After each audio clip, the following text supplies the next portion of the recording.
Alright, we're back, starting Act 4, right? Yeah, Act 4. Alright. So let's see what happens now.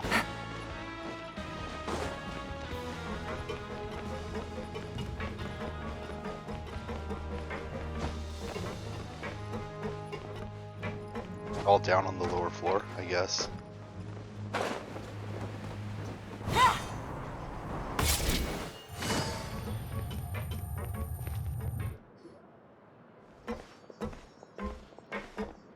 There's a group of people over there. Let's go listen in.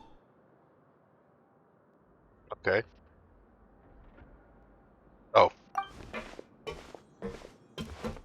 So I said, that's not a faucet. Hey, who are you two? Why'd you come over all of a sudden? Oh, we felt like it. Sorry for eavesdropping. Sounds like you were talking about something private. What's the matter? They're just looking to join in on our fun, that's all. Hey, don't pretend like it's okay for them to just interrupt us like that. Yeah, fine. You're lucky we don't mind extroverts that much. Okay. You hear that, Quisto? What nice! Your expressions tell me you're looking to hear some juicy info, am I right? But before that, it just so happens that I know you two. Really now. You're kidding. How often does anyone get a personal tour led by His Grace himself? Practically everyone was talking about it. Word has it that you also caused quite the kerfuffle. A little mistake, huh? I like the way you put it. You see, people with a good attitude can join our group anytime, unlike some of the others here. Your group? I'm Quisto, and this is Lavaroon. People usually call us the Bombshell Bros, but don't worry, we're not playing with bombs or anything. It's just that our information is always so explosive, and we blow minds on the regular. So, you two really like to gossip? Whew, you sure know how to embellish. No, you don't get it. Knowing intelligence will make things better for you here. For example, knowing who's working with whom, who has the latest rumors, who's not getting along. Wouldn't you like to know all that? Whoa, all this info's worth something, you know? You should prove you're worthy of it. I don't mind him. Quisto's always this way. Just play nice and say something to massage his ego. The welfare meals. Talk about the welfare meals. Right. That meal we had yesterday was super delicious. Paimon can still taste it whenever she closes her eyes. Is that so? To tell you the truth, I've been helping out with making those welfare meals. I've been working as a kitchen assistant for about a month and a half now. Oh, so you're the one who made those delicious steaks. Amazing. You could be a professional chef. You are correct. I am a true professional. In fact, I even went to culinary school. But enough about that. Since you like my cooking, I guess that means we share similar tastes. Listen carefully. This little bombshell will help you learn what's really going on here in the fortress.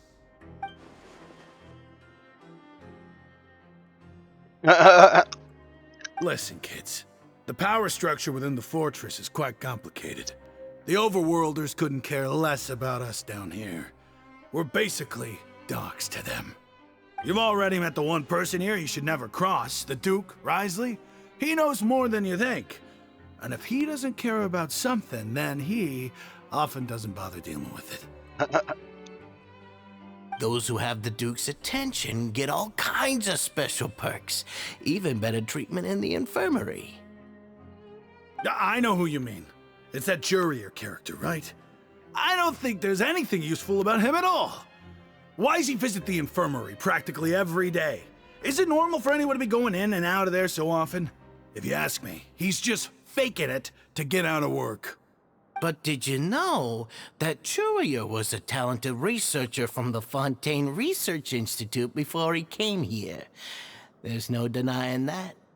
I don't care if he was a researcher that could turn dirt into Mora. Once you're in the fortress of Meripede, you're just another inmate like everybody else. Was he the one that left the notice on how to talk to the nurse lady, or gifts to give the nurse lady?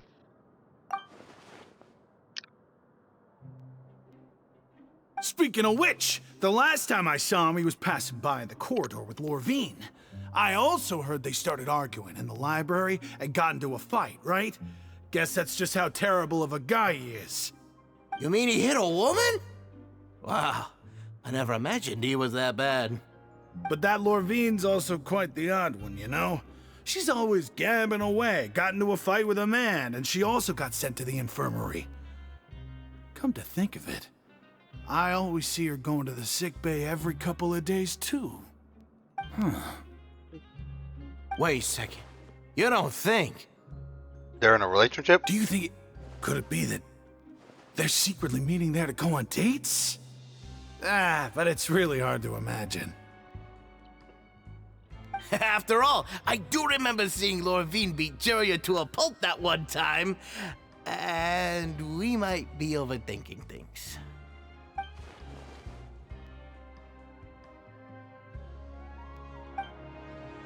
Alright.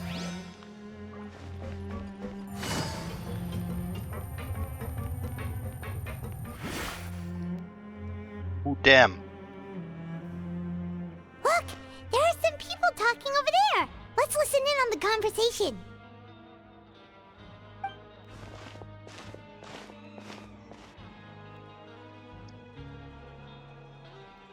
If you ask me, those pompous parasites on the surface act like they're all a bunch of aristocrats. Do any of them give half a hoot about a bunch of dogs like us? Hey, speak for yourself, mate. I'm no dog. Oh, you think you're special or something? If you're here, then you're just a convict like the rest of us. I've heard that even if you're released after serving your sentence, going back to life on the surface ain't any better. Once a criminal, always a criminal. We're marked for life. I don't buy that. Hey, how cool would it be if the whole world was destroyed by a giant flood and everyone had to start over from nothing? What kind of filthy bullshit are you spewing? I have family up there. You best shut your sewer hole with talk like that. Listen, things ain't so great on the surface, but who says that you have to leave? I've heard that you can still stay here and work even after you've served your sentence. Not bad if you ask me. Why does he spend so much time yelling?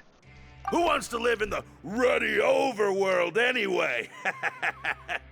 And what makes you think they'd want to hire someone like you? It's one of the great mysteries of the universe, how someone as useless as you is so confident. Whoa. Sounds like they're really unhappy about the overworld. Speaking of which, Paimon never heard anyone use the words overworld or underworld when we were living up there. Is it only something the inmates down here say? You know, I have a question. So, since both male and female are prisoners down here, and they share the same area, what happens if someone gets pregnant and a baby is born down here? Are they sent to an orphanage upstairs, or do they grow up down here? That's true.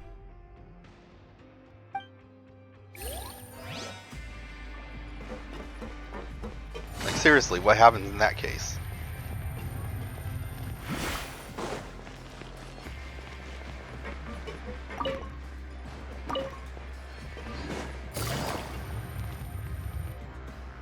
Hey, you over there? Balivers? Yeah, you. Say, do Oh, you like Bab playing card Billers. games? You know, like Genius Invocation TCG? You TCG players are like mint in the wild, literally sprouting up everywhere. Hey, come on now. What's wrong with finding fellow Invocation aficionados? Anyway, care to join me for a game?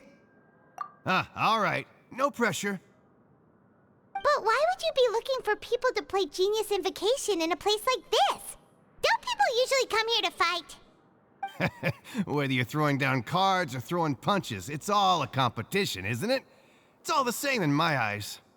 There are lots of card players here in the fortress. When I saw you, I immediately thought, hey, even outsiders from other nations play cards. So I came over to say hi. Sure. Great! Since you've been here longer than us, you need to flex your seniority a little bit, right? Maybe you could start by telling us newcomers some stories about this place. I thought you would have already heard everything by now. All right, then. Did you have anything specific in mind? Or do you want me to just pick a topic? Why don't you pick? We'll let you know if we've heard it already. All right. Have you heard any strange rumors since you've arrived? Then, did you know that there are some people who are always gossiping over in the corner? Yeah, so you've already met those two. They're quite a pair. They always keep an eye out for the latest happenings and gossip about everything. I've never seen anyone with more time on their hands. I heard that they used to be a chef and a bartender before they were sent down here. You know how bartenders are, always chatting with customers. And chefs love to pass the time just hanging out when they're not cooking. Good to know. Do you have anything else to tell us? Let me think. Sounds like you want to hear something a little more tantalizing. Oh, did you know that the Duke was also a convict in the fortress of Meripede before? Huh? Wait, are you serious? That's right. The Duke was an inmate just like you and me. Seems he was exiled here for committing some crime. Who knows how he ended up rising up to become the warden, though. To go from an ordinary inmate to becoming the manager of the whole place? I'm not gonna lie, I kinda respect that. A forbidden zone?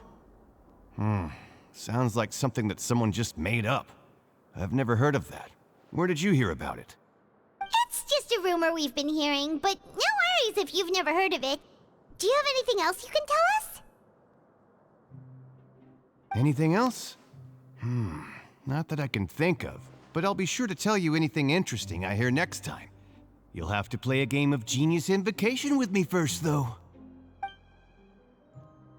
Okay, we've talked to just about everyone, and it's about time for us to go meet Linny. According to the card he left us, we should go meet him in the production zone. Alright.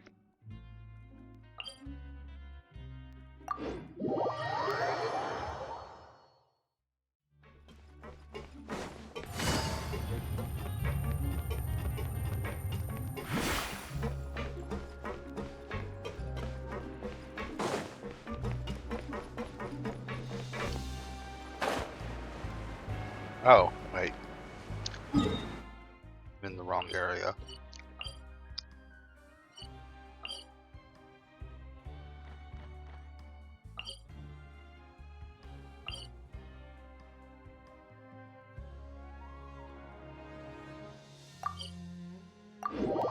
Maybe. I don't know. Oh, okay, yeah. Wait. Wasn't there a port directly to the construction zone? Or am I crazy?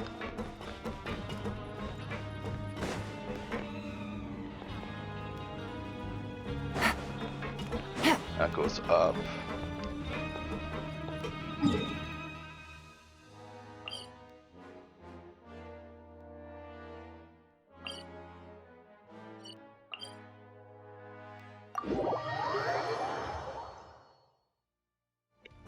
I could have sworn there was a port directly up to the construction zone.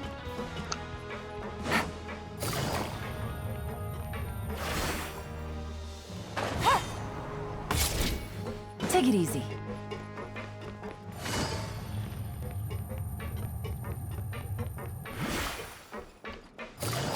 Guess I'll just follow the sparkles.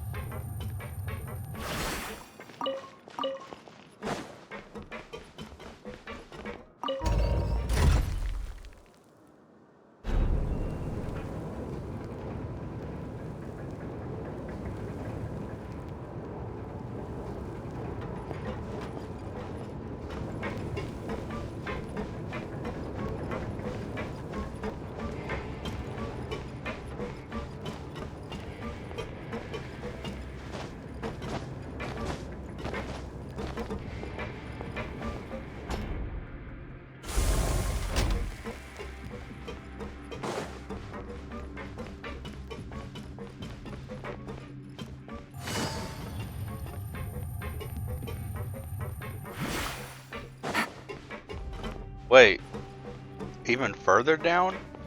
Wait, this is the place we were before.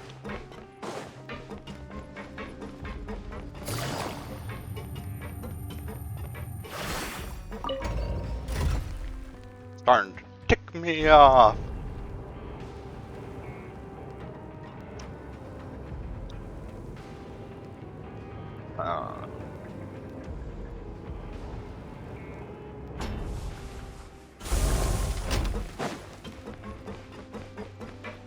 What the? What the? What? What? Oh, okay. Wait. Abandoned production zone? Where the frig am I?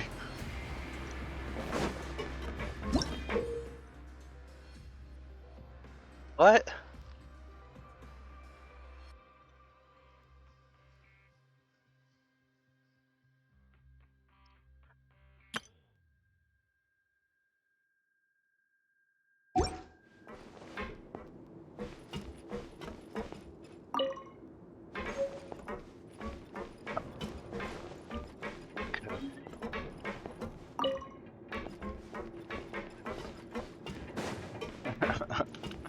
Why is it so hard to find this place?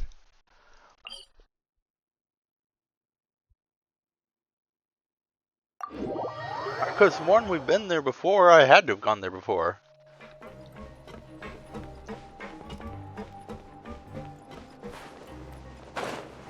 Okay. So now I'm seeing the marker. The question is how to get down there. I need to find a down elevator. How come I can see the marker now, but when I'm actually down on that floor, I can't?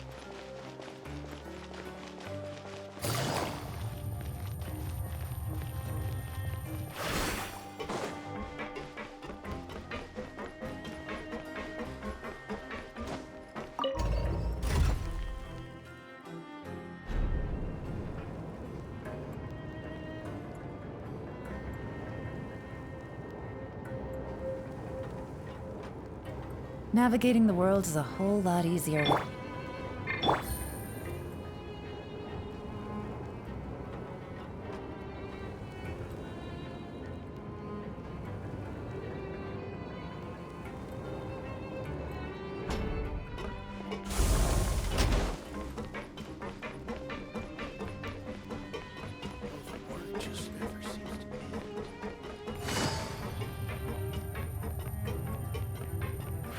And I come here, and then what?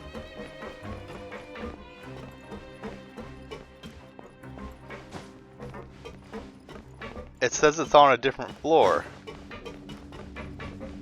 Do I go up? But I just came down. Oh.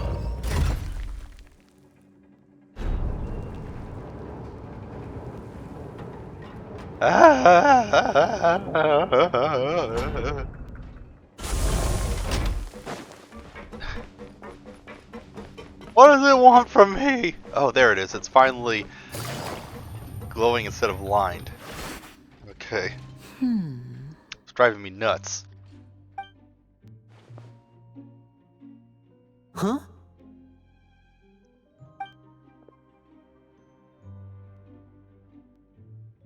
That look in your eyes. You found something? Hey, this is no time to be modest. Just tell him we found a boatload of information. Oh, as expected of the legendary duo, you have my full and undivided attention. Huh. I'd have never guessed that myself. The rumors swirling about this place are unreliable after all, and Master Child probably went missing because he found a way out. He is a harbinger after all. I suppose he's much more resourceful than I initially gave him credit for. That's not necessarily true. I mean, Child is like an envoy, so he probably doesn't want to be completely hunted by the by the entirety of Fontaine, he probably went down there to find something, not to escape specifically. Unfortunately, this isn't enough for our final report to Father. We need to find out Master Child's exact whereabouts. Father told me that even though Master Child said he was just coming to Fontaine for a vacation, he actually had some personal reasons. His agenda might be linked to his disappearance. His escape route is already flooded, so we'll have to task someone with professional diving skills to chase after him. Well, when you put it that way, it's obvious that only Fremine would be up to the task.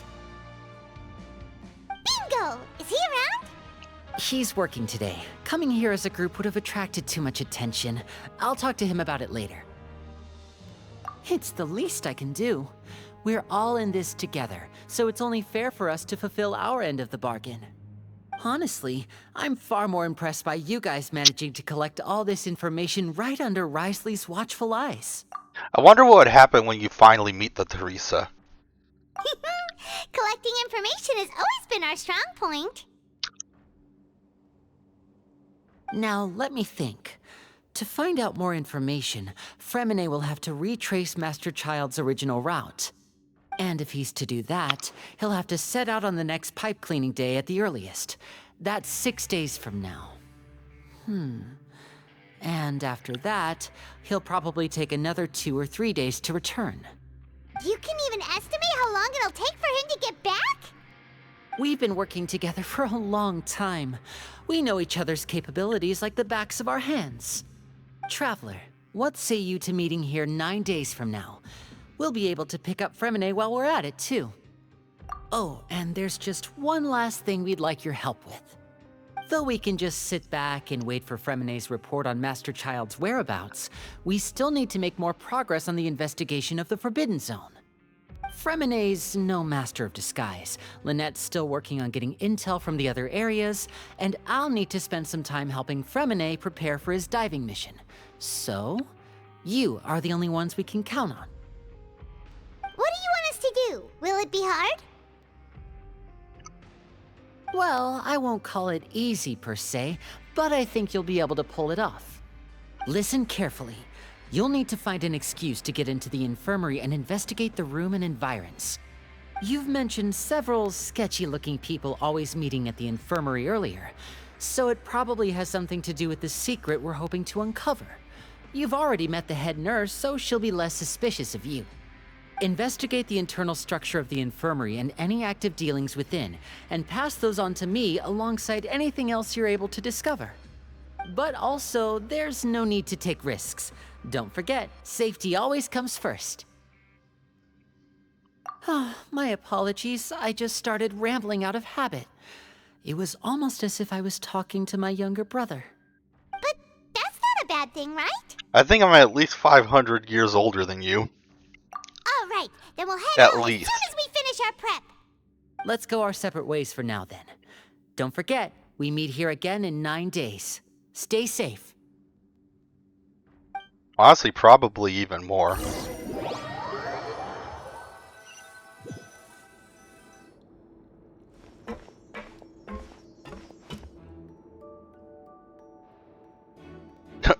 Hey, stay here for now. Paimon will take a peek. There seem to be several people inside.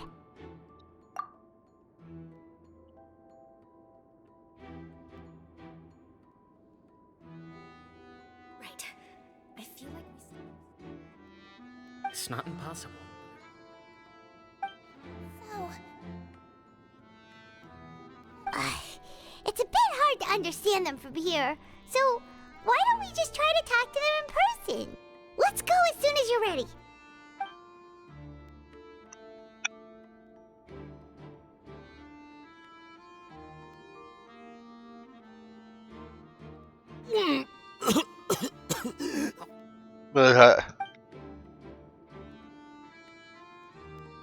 Okay. Someone! Please help! He's sick! Whoa, are you okay? Oh my! What's wrong, little one? There's no need to panic. Take a deep breath before you begin. The traveler started complaining of a stomachache, and then nausea, and then collapsed onto the ground. Paimon doesn't know what to do. Freezing limbs, twitching fingers, and pale complexion? Could it be poison? Let me take a look. Please, lie down over here. Don't worry, I'll get you to the bed safely. Here, hold on to my shoulder and walk slowly.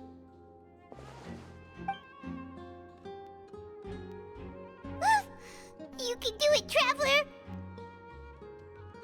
Don't apologize. You're sick after all. Now, please relax. I'm just going to do a preliminary checkup on you. What exactly did I smell?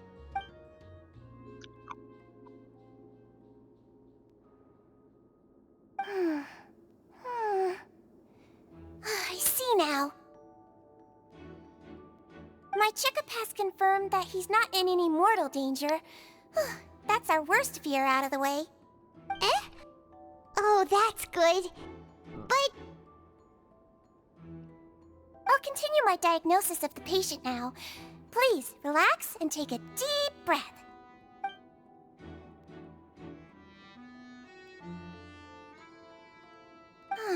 Don't sense serious damage to your organs either. Does it hurt when I press here? And here? Huh? But based on my initial checkup, there shouldn't be a problem here. How strange.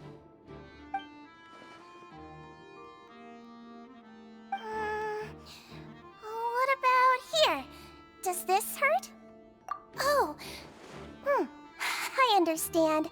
So that's what it is. I think you just ate something that disagreed with you. That's all. Nothing too serious. Outside of a pretty bad stomachache when it decides to act up. So that's what it is. Thank goodness it's not anything more serious. And there have been other inmates complaining about the food recently.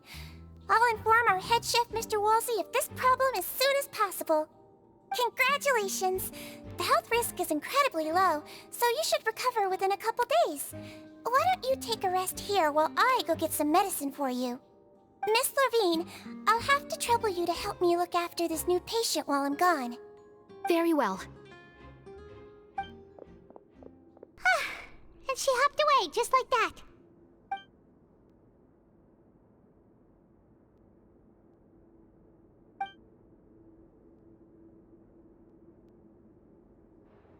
Hello. So how are you feeling now?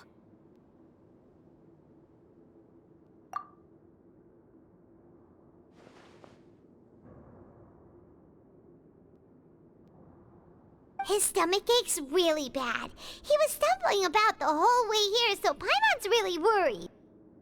If Miss Sijuin says it's not a serious problem, then there's no need to worry.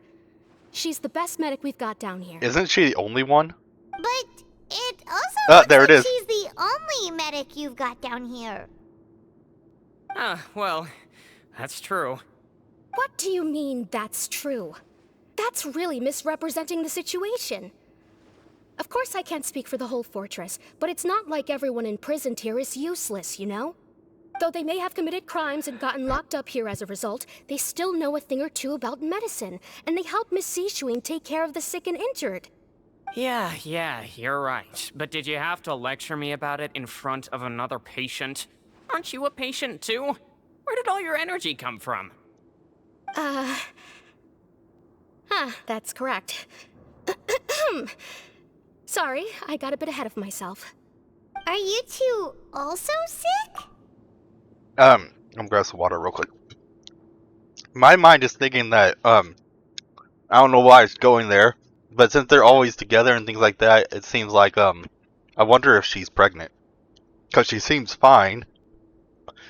And just based on what the speech was like, it made it seem like that's a possibility. I'm not saying that it is, I'm just saying I wonder if it is. We've been sick a while. I come back every once in a while for checkups, and to pick up the medicines Miss Sijuin prescribes for us. That's just the nature of chronic illnesses. As for her... you could say she fancies herself as Miss Sijuin's capable helper because maybe she not. learned a bit of medical knowledge ages ago. Please watch your mouth, Mr. Jurier. Don't forget that you are the primary reason I have frequent heart palpitations. Wait, what? Hey, don't start arguing now. Please, keep it civil at least.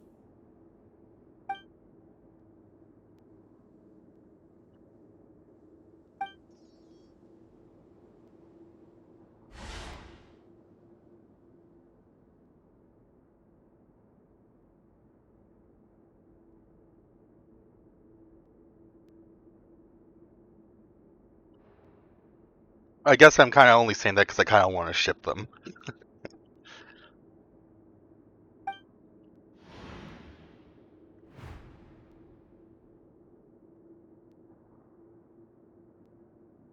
hey! There's no need to fight! Everyone will be released someday, so there's no need to argue over silly things like this! So are there no such thing as life sentences? But... Release. It's way too early for us to even think about that. And who the heck knows if we'd even be able to continue our previous lives?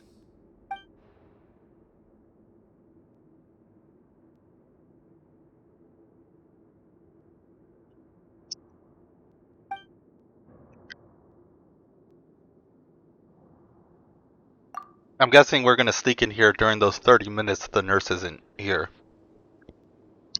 What did they say? Half an hour before lunch, I think? Please allow me to end this boring and useless conversation.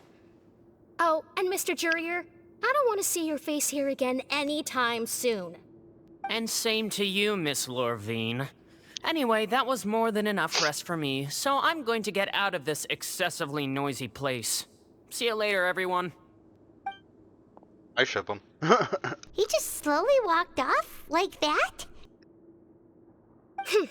That's just what he's like. I'm sorry you had to see all of that. I'm Lorvine, and that's... Well, his name is Jurier, but I hope you'll never have cause to remember his name. You really can't stand him, huh? I mean, can you blame me? Look, who would like someone who is as arrogant and obsessed with weird research topics as he is? But there's no need to keep dwelling on him. I'll accompany you two for a while. Miss Zishwin should be back soon, and I'm sure you'll feel better as soon as you've had some of her medicine. No, it's nothing. I'm back! Did you rest like you promised? Thank you for getting our medicine, Miss Zishwin. Did you all cooperate with your bed rest? I trust that nobody got up to walk around. Good. Here, this should be 2 days' worth of medicine for you. Take 1 pill now, and then continue your bed rest. I wonder how old she is. Miss Lorvine, I left in a bit of a hurry just now. Do you still remember if we discussed the color of the pill that you should be taking today? I remember. You said it should be yellow.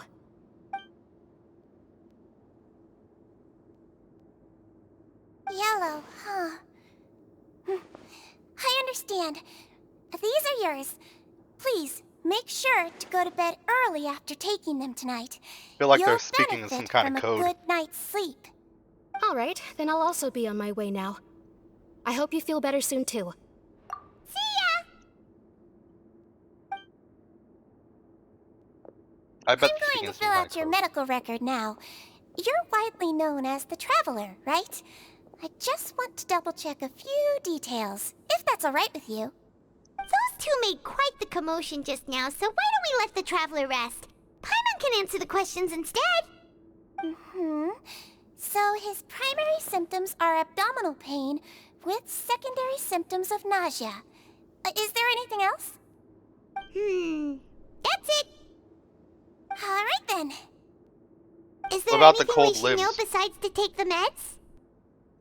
No, his base constitution is quite good, so I'm sure he'll recover quite quickly after taking the medicine. Please make sure to stick to bland or less stimulating foods, and don't stay up too late at night. I mean, that's not really something we have control over. Our free meal is randomized. Got it. Paimon will hold the Traveler to that for sure.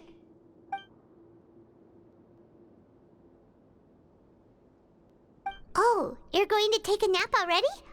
Okay then, you get some rest.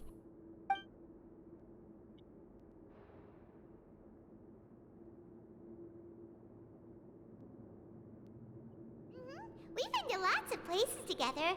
He may look a bit under the weather now, but he's actually super strong. So you're the best of companions. Well, don't worry, he'll recover soon.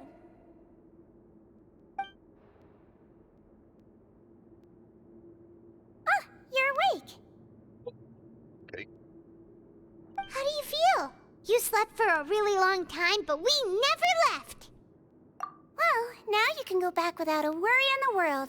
Remember to take the meds regularly, and don't forget, bland foods. Thank you, Miss Sijuin!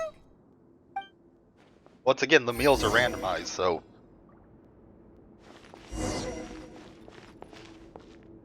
Seems like a lot of people have been coming down with an upset stomach lately. I'll need to address that.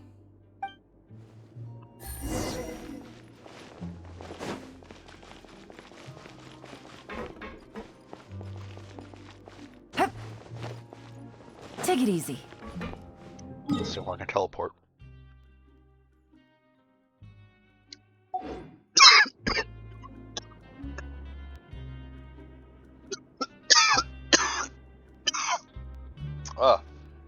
One second. Sorry about that.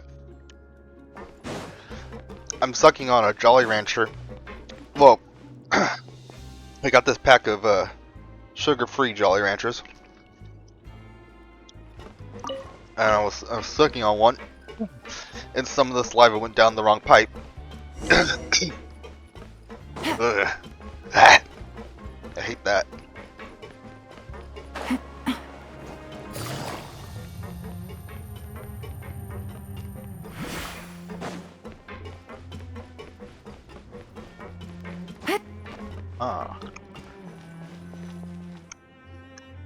You really are something. To be able to fall asleep like that and even sleep talk the entire time, you scared Paimon half to death! No, but you kept mumbling things along the lines of, Pyron, don't take my grilled fish, and put down the Adeptus Temptation now! Paimon talked with Sijuin the entire time you were asleep. She seems like she's just a sincere nurse, and Paimon didn't notice anything unusual in the room. Are you sure we're not going off track with the infirmary?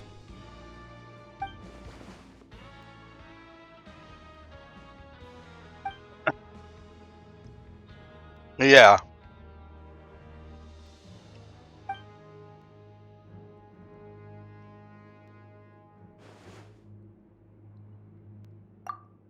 Whoa! You really are super thorough. All those tiny little suspicious things that Paimon didn't even pick up on. We've got to give the info to Linny.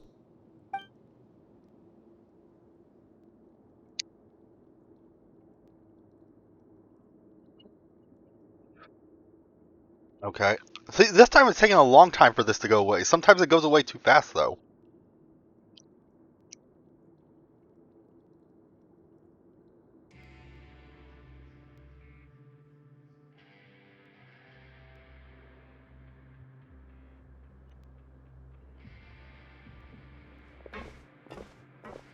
Her disguise? What disguise? She looks exactly the same.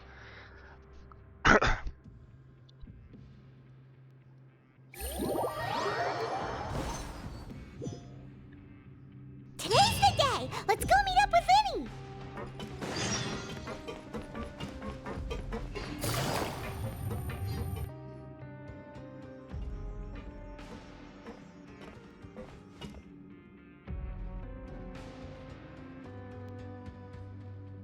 Oh.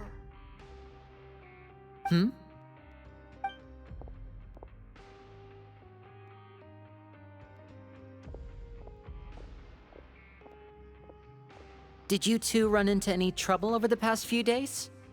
No, we just worked our shifts according to the schedule. Nothing weird happened. That's good. That means you didn't raise any suspicions when you infiltrated the infirmary. We've taken a look at the slip you've sent. Fremine successfully left the grounds via the pipes 2 days ago, and as of last night, Lynette has also infiltrated the infirmary after faking an illness. Wait, why is she getting involved as well?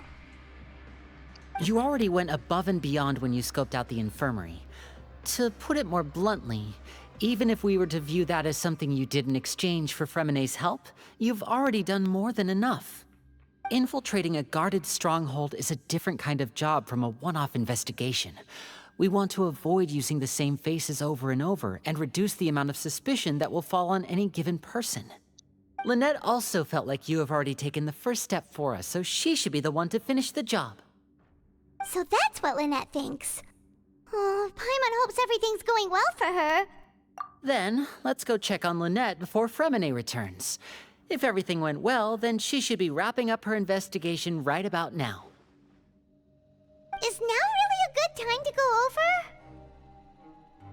According to my observations, Sigewinne always spends around half an hour away from the infirmary right before lunch. Lynette knows this as well, so this should be a good time to meet up with her. Also, I'm her brother, remember? It's only natural for an older brother to care about his younger sister's well-being. Okay, let's head over right away.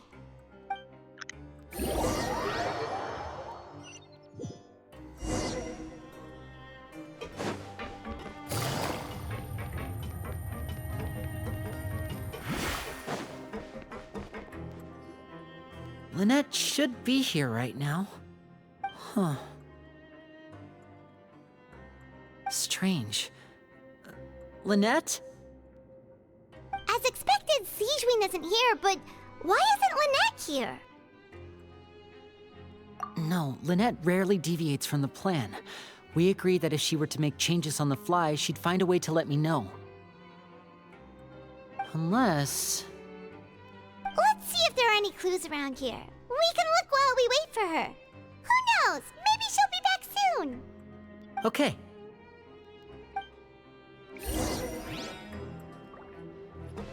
Maybe she went down the hatch.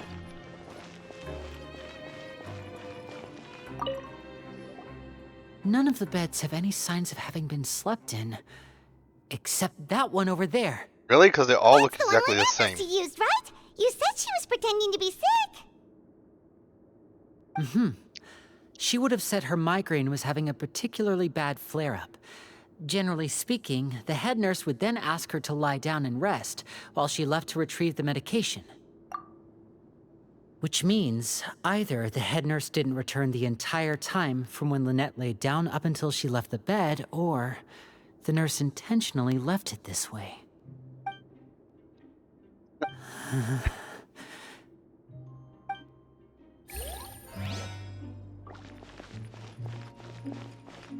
Yeah, I'm gonna search the latch last because I feel like that's a thing. There are some books here and a few files. They all look like medical records.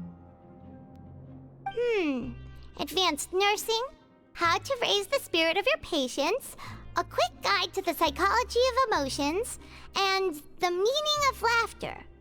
These sure are some interesting books. Who knew Sigewinne would be interested in these kinds of things? She even has books on understanding people's motivations and feelings. Is it because she's a Melusine? Or does she have a need to understand her patient's emotional state? Seems quite normal to me. These are skills that would come in handy for a nurse from time to time.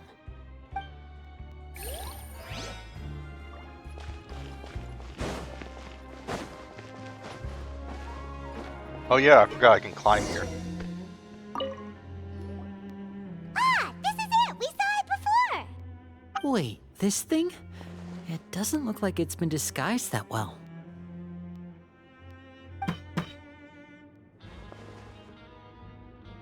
The space behind it is empty. From its size, I don't think it's an entrance that is meant to be taken apart. There's probably a mechanism around here somewhere. Could Lynette have tried to get inside? But if that's the case, she would have contacted me for sure.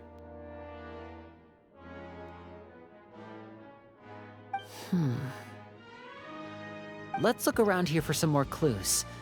Don't panic, just take another look. I think you're the one who's about to panic.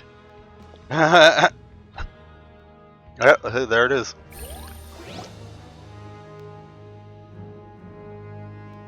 Hey, you guys, there's a slip of paper over here. A slip of paper?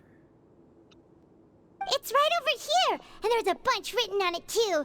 It reads, "Out of respect for your usual practices, I'll use a piece of paper or card as the medium to pass on my message. You may consider this as me giving you my best regards." This is... Is that all? The back. This is... Show me! Now! That look on your face. Paimon's reading it now. Would you care to guess where Miss Lynette of the Fatui could be right now? No. Could she have... Is she already... Wriothesley. Did he deliberately leave the infirmary unguarded to use it as bait?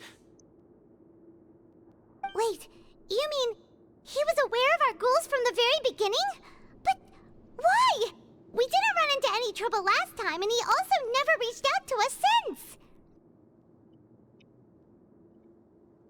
Yes, that is a crucial question. Wriothesley, he doesn't do anything without a clear goal or reason. So this means he had no concerns about your activities from the very beginning. You're not from the same camp as us. You were sent down here by Nervulet, so you have no conflict of interest with Wriothesley. We're a completely different story, though. I'd like to know that, too. Why did he only go after her? Don't panic. Just think everything over. I have to stay calm. This is not like what happened last time. The situation's different now. Is he talking about when his foster father gave Lynette away as a gift?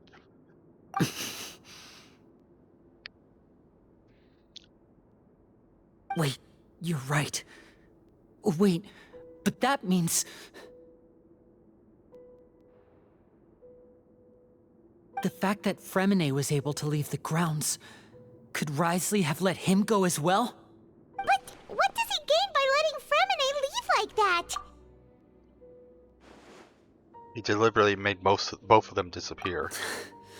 So he's challenging me and trying to provoke me, I'm sure of it. We never should have sent out Fremine. We had to go through all that trouble to find an opening to sneak him around the guards and into the pipe, and we even thought luck was on our side. If Wriothesley let him leave on purpose, then he's probably in a terrible spot now as well. Lenny's getting more and more panicked. We have to calm him down. Don't be like this, Lenny. Fremine wouldn't have left if we hadn't told you about Child. That was our fault. No. I'm the leader of this operation, and I'm the one responsible for this team. I was the one who failed to protect them. I'll go talk to Wriothesley. Hey, don't be reckless! Traveler, please talk some sense into him. I simply cannot allow Lynette to be abducted again. I have to go. I'll find a way to get them back. He's rushed out the door! After him!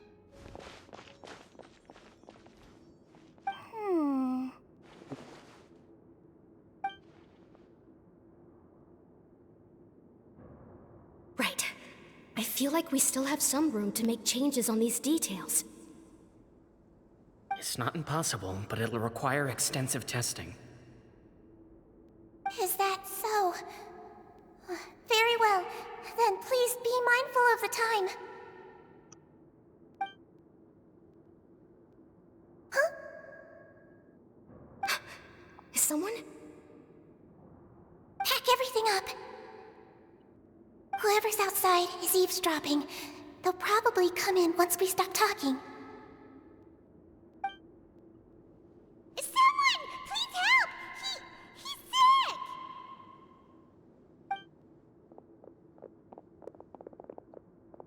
Whoa, are you okay? These two. As expected, they've already found this place. Oh, they are quite sharp. What a delightful turn of events. I like smart people, but I also like playing dumb. I like the feeling of being trusted. Oh my! What's wrong, little one? There's no need to panic. Take a deep breath before you begin. Being able to read human expressions is quite the useful skill. Lenny! Wait! It's no use. We have to catch up to him.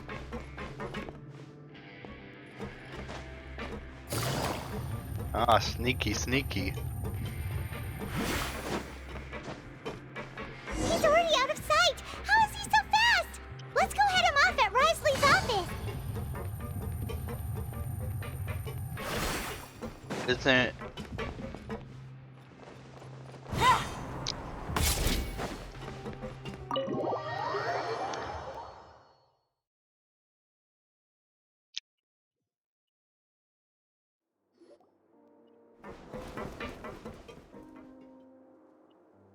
Come out and face me, Risley! Aren't we at an administrative office space? Why don't you at least try to follow even a couple rules from the fortress's indoor management regulations? What did you do to my sister? I ran into the young miss at the infirmary. I'd heard that she was suffering from quite the migraine, so I decided to invite her over for a cup of tea. I do have some teas in my collection that can work wonders against such an illness.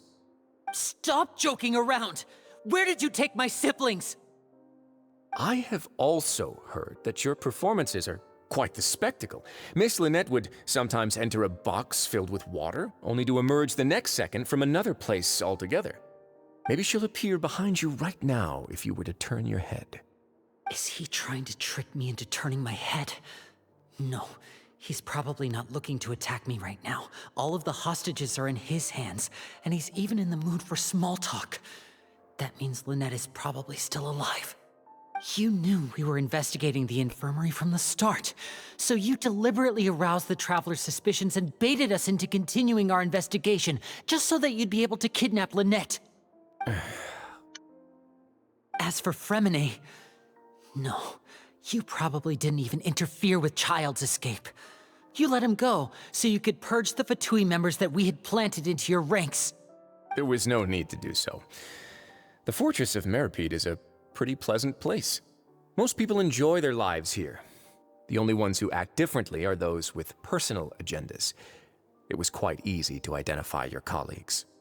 You removed our original members and spread the news of Child's escape so Father would assign our team to come down and investigate. Fremine has also fallen into your hands, right? If you're oh so omnipotent and so in control, why would you need hostages?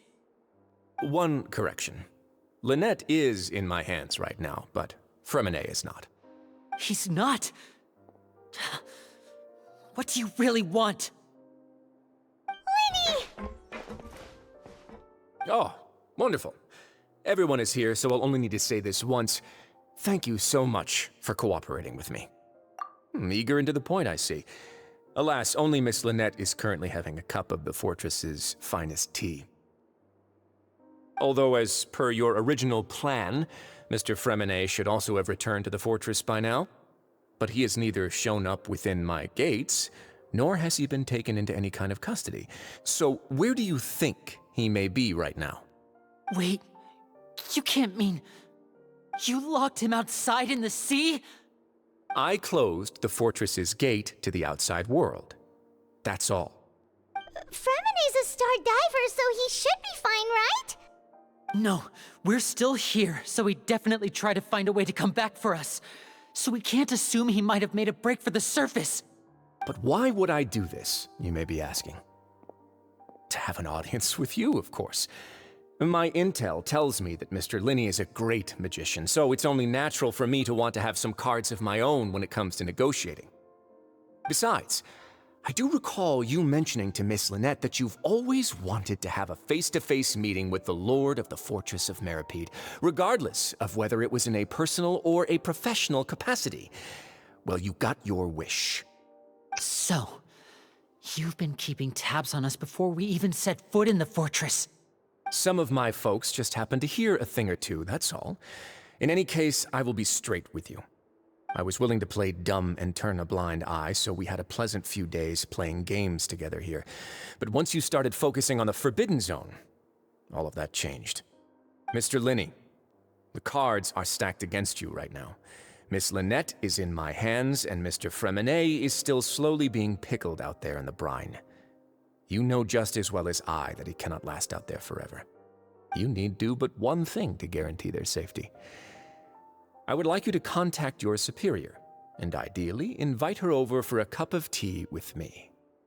You want to see Father? But why should she bother giving you an audience? Well, if she cares for the well-being of her dearest children, she should have plenty of motivation to join me for a parents' evening. I've heard that the bonds between the members of the House of the Hearth are like the bonds of family. I don't see why she would refuse. Why did you think Father sent us to handle the Fortress of Meripede? This place is basically a no-man's land. It wouldn't be fitting for anyone as important as a harbinger like Father to come here in person. Oh, I see. So it's because she doesn't care for my place here. That's such a shame. After all, I've amassed quite the tea collection. I was looking forward to sharing it with her. Both Monsieur Neuvillette and Lady Farina have already received many samples as gifts. Was this the extent of your master plan to get to Father? No matter how much pressure you may put on me, I won't allow you to use us to blackmail her. You people really are difficult to get along with. All I'm asking for is a face-to-face conversation. Does she truly have no interest in the fortress's secret? Mr. Linney, you have one last chance to invite your father here. If you refuse... Linny!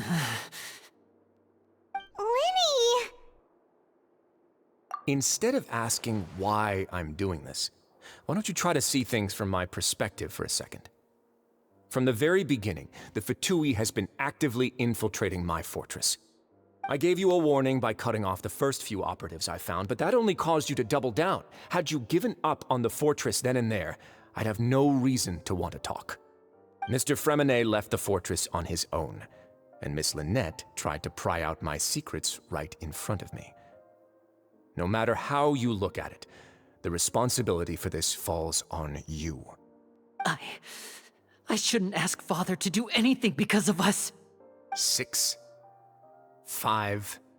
Wait, 2, 1. Time's up. It really is a shame, Mr. Linney. Risley! Negotiations have broken down. Please leave, ladies and gentlemen. It's time for my afternoon tea. Yeah, listen to the Traveler. If you can't talk to Linny, can you at least talk to us? You do realize that I'm only letting you go because of Neuvillette, yes? You're here helping him out, and I've already done my best to stay out of your way. But that doesn't mean you can just do whatever you want. The fortress may be small and remote, but it still has its own set of laws.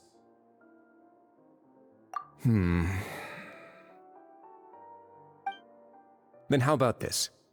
Those who are capable deserve respect. You've spent quite some time investigating my home turf by now, so why don't you tell me a thing or two about what you found, I'll ask you 3 questions. Answer all of them correctly, and I'll agree to your request. Question 1.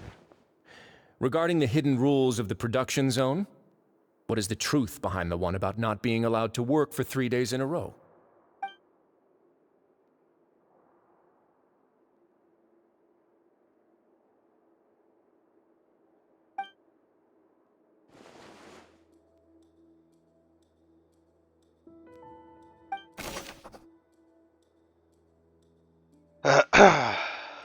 Time for some sleuthing.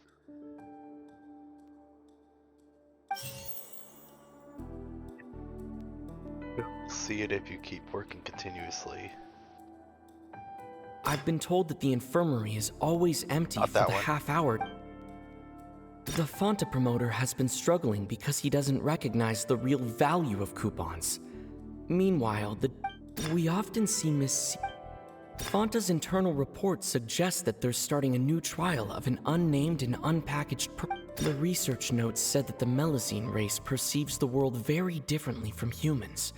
As a result, according to Collins, the Pancration tournament only took place because the Fanta company sponsored it. The company must want a return on their investment as well. Wait, what? Who will see it if you keep working continuously? I've been told that the infirmary is always empty for the Oh, half there. hour just before... Makes sense. Other circumstances, does the strange meat appear? According to Collins, the Pancration tournament only took place because the research notes said that the Melazine race perceives the world very differently. Fanta's internal report suggests that they're starting a new trial of an unnamed and unpacked... We often see Miss Sijween observing the prisoners at work near the production zone. It seems like she can perceive the general state of a person's health I've been told that the infirmary is I've been told that the infirmary is always empty for the half hour just before lunch. But what could Sijween be doing during that time? Did it happen? No, it didn't happen before lunch. The Fanta promoter has been struggling because he doesn't recognize the real value of coupons. Meanwhile, the Duke believes that only idiots who don't understand the value of coupons will spend them on Fanta. We often see Miss Sijween observing the prisoners at work near the production zone. Fanta's internal report suggests that they're starting a new trial of an unnamed and unpackaged product. But the product has to undergo a trial because even Fanta's own employees have a lot of reservations about it. The research notes said that the Melazine race perceives the world very differently from humans. As a result, according to Collins, the Pancration tournament only took place because the Fanta company sponsored it. The company must want a return on their investment as well. This is I'm not sure. We often see Miss Sijween observing the prisoners at work near the productions. I've been told that the infirmary is always empty for the... Maybe this one? I don't know. Fanta's internal report suggests that they're starting a new maybe trial this of one. an The or research maybe it's notes this. said that the Melazine race...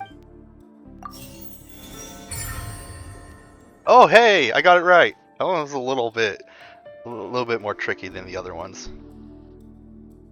Ah, so that's what's going on. Paimon understands it now. Who would have guessed? The hidden rule of the production zone. People are not supposed to work 3 days in a row, and if they do, they'll get strange meat in their welfare meal. At first, we thought this strange meat must have something to do with the people who disappeared, but in reality, they were all prepared by Sijween, the head nurse. She often visits the production zone to observe the workers' health and makes a note of anyone who has worn themselves out after 3 full days of work. Out of her sense of duty as the head nurse, as well as her genuine concern for the workers' health, Sijween visits the cafeteria right before lunch and cooks an extra dish for those who can use the stamina boost. Sijween has only the best intentions with her surprise gift and doesn't want anyone to find out about what she does. However, unfortunately, Melazines as a race perceive the world differently from humans, and their sense of aesthetics is even more alien to us. The recipients of her lovingly prepared special meals cannot taste the care within and usually just freak out. Are we on the right track? Not bad. You've uncovered Sijween's secret and even guessed her intentions correctly as well. It's nice to know that her efforts have not gone unacknowledged. All right, now for my next question. There are also some hidden rules in the Pancration ring, including the one that you're not allowed to support both sides of a fight. Why is that?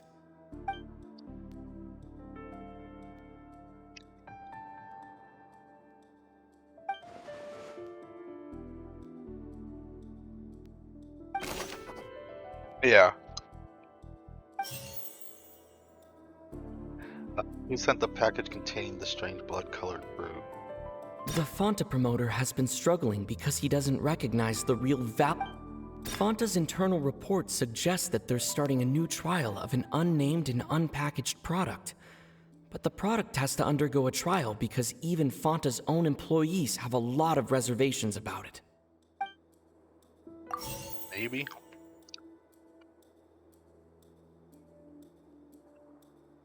The Fonta promoter has been struggling because he doesn't... According to Collins, the Pancration tournament only took place because the Fonta company sponsored it. The company must want a return on their investment as well. We often see The Fonta promoter has been struggling because... Fonta's internal report suggest...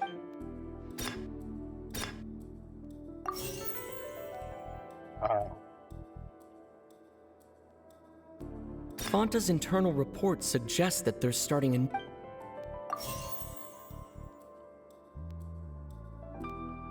According to Collins, the Pancration...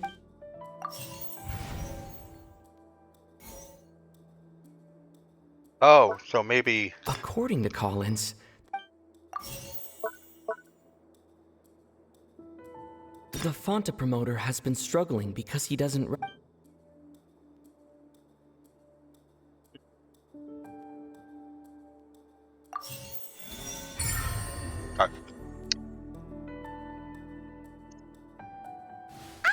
Paimon gets this rule too now, so there really was nothing to be afraid of. That hidden rule of the Pancration Ring is about how, people are not supposed to bet on both boxers at the same time. And if they do, they'll receive a package containing a strange, blood-colored liquid. People get scared when they see it because they've subconsciously begun to associate it with the missing boxer. But really, it's just a bottle of the latest yet-to-be-named and packaged new Fonta trial product. A blood-red drink. It's no wonder even Fonta's own staff were questioning the company's decision-making. Red Kool-Aid. The company, facing backlash from its own staff, decided to try to trial the product on a smaller scale to see how it might be received by customers. They came to the fortress of Meropide and offered to sponsor the Pancration tournament so they could push their new product. But the Duke completely refused to even entertain the idea. The Duke, knowing how valuable coupons are in the fortress, knew that only total idiots who didn't understand their true value would bother buying a Fonta product here. And so, only those who proved their stupidity by being dumb enough to bet on two opposing sides of the same match were selected to receive the drinks. I acknowledge the effort you've put into bringing the truth of this mystery to light. Although, based on your description, that Fonta promoter is a bit too careless with his words, I may just reconsider my collaboration with the company. All right, and here's the final question. What's the secret behind our head nurse and all of her patients in the infirmary?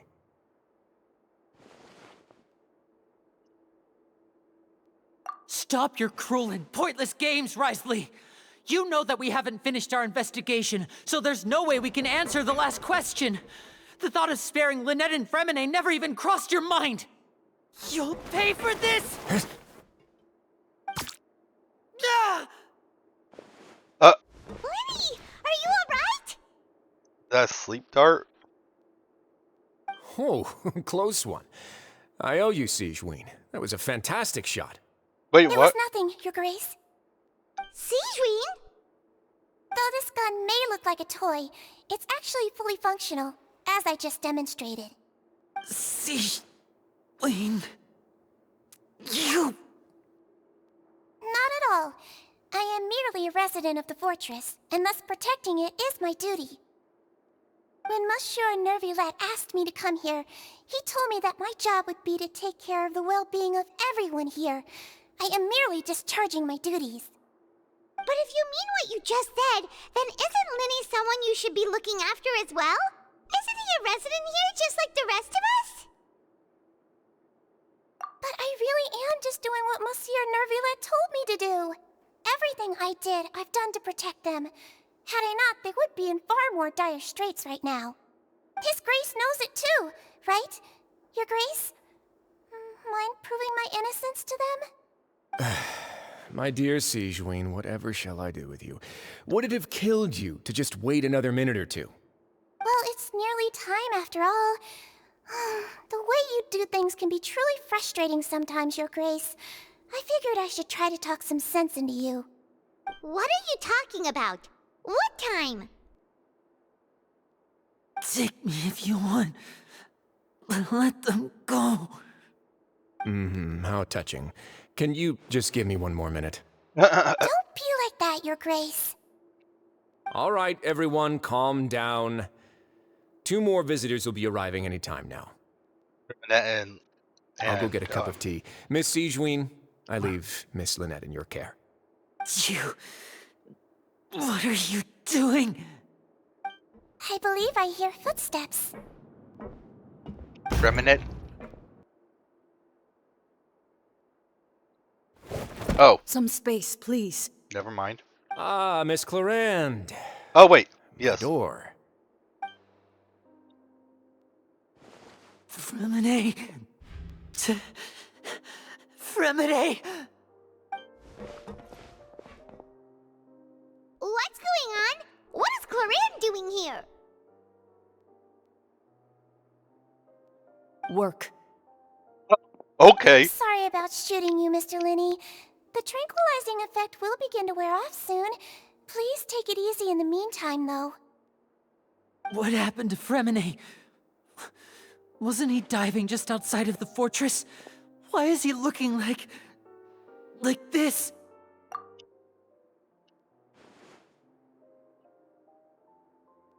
A flushed face, an accelerated pulse. He must have consumed primordial seawater. Wait, what? What did you say? Wait, what? But if they do that, don't they just turn into water? Unless Fremine is not from Fontaine. Please, make some space. I'll need to give Mr. Fremine a more thorough checkup. Your Grace, I'll leave the rest to you. I'll talk to Clarande while you get Fremine to where he needs to be. Everything else can wait.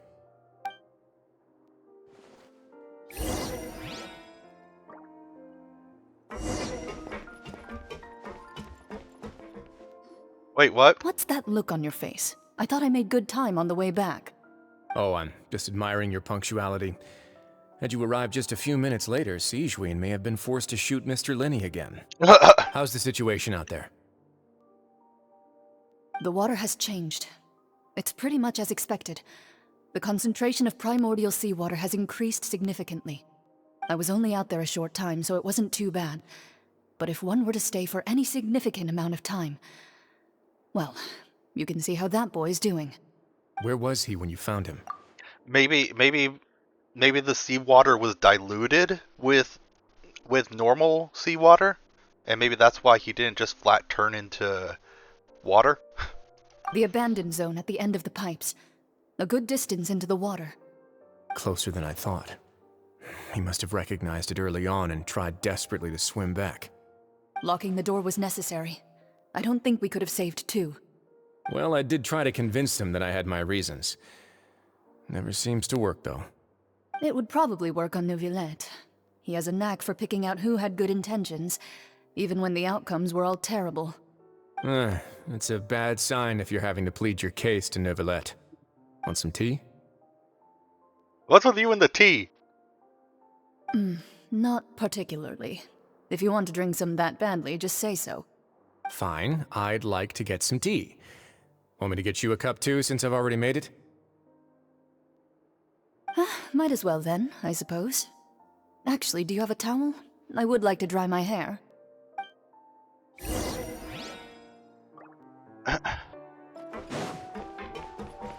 Let's see if Lynette's up here. Oh, what do you know? Look, he has a tea set. Big surprise.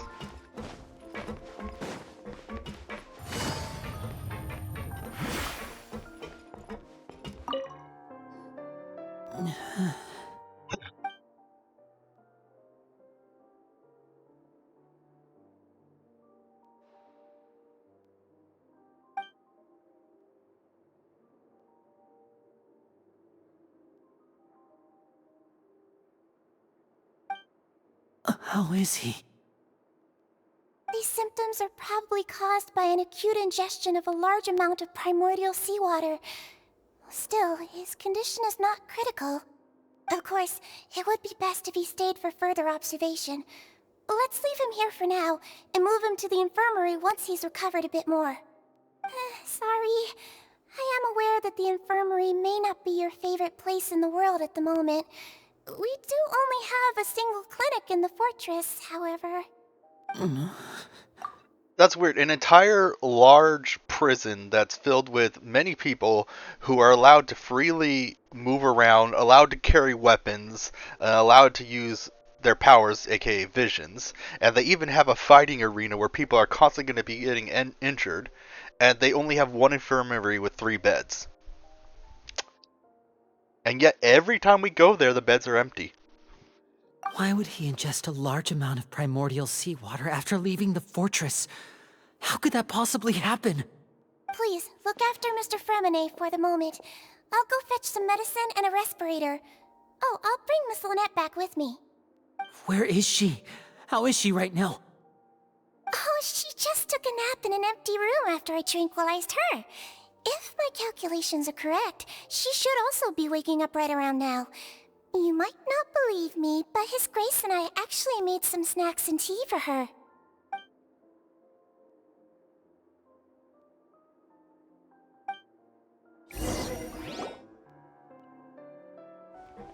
Linny, are you okay?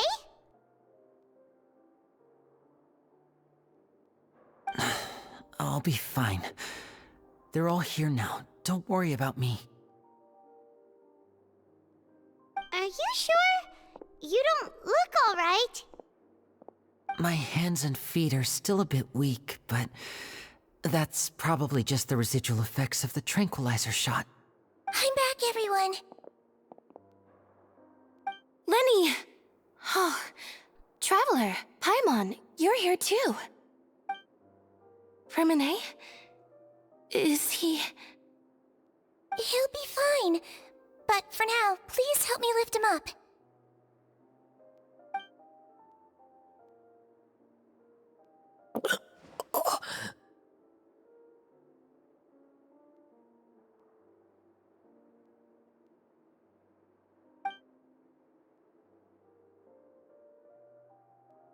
His breathing's beginning to slow down.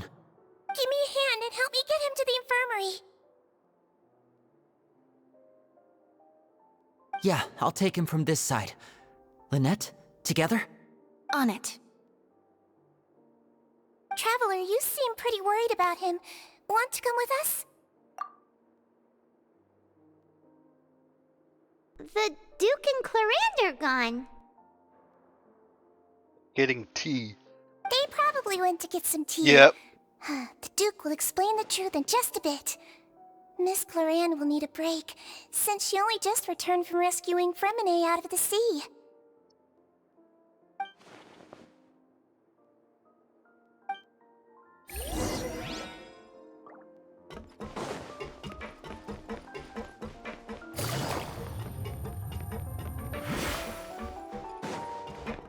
Could I tempt you with some sugar for your tea? No need. Why is he so obsessed with tea?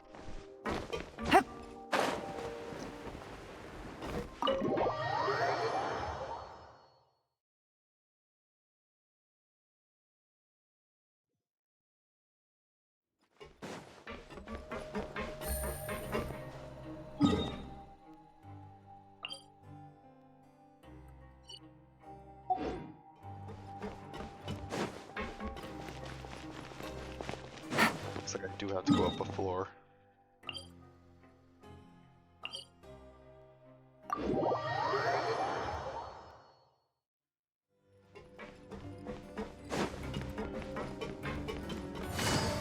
Wait. What? Spot again.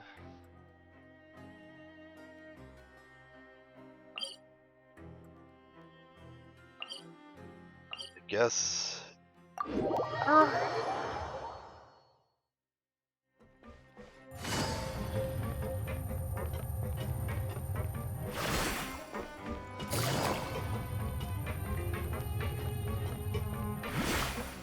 Take it easy.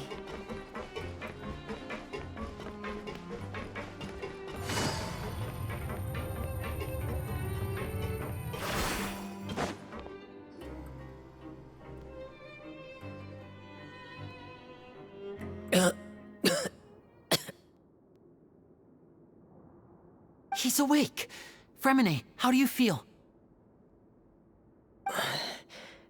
Lyney... Lynette... We're all here. Where am I? The infirmary, at the Fortress of Meripede, Mr. Fremine, and you are no longer in any danger. How do you feel? Don't push yourself if you're not feeling up to it. Traveler... Paimon... It's been so long. The sea! There's something wrong with the seawater.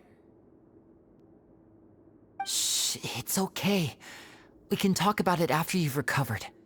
No, listen to me. This is really serious. There's primordial seawater Yep, mixed just into as I the thought. regular seawater. I don't know why it's there, but no one should touch it. Pipes... Right, the pipes. It's all coming back to me now.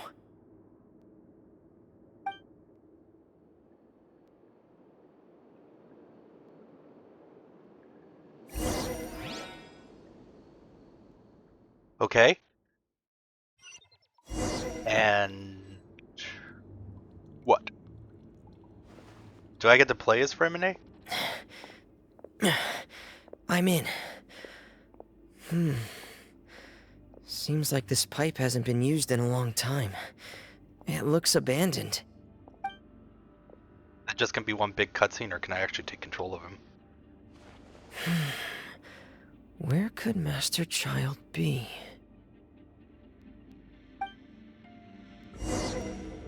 Oh, cool, cool.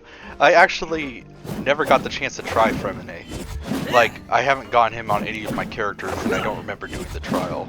Or maybe I did do the trial, but I don't remember much about it if I did. Let's see. Let's see what things he has. Weapon, he got Royal Greysword. Oh. Oh, okay. So, it's 40% extra crit at max stacks. Oh no, oh, but it removes all stacks, never mind. What artifacts do they have? Novus. That seems to just be like the default one, isn't it?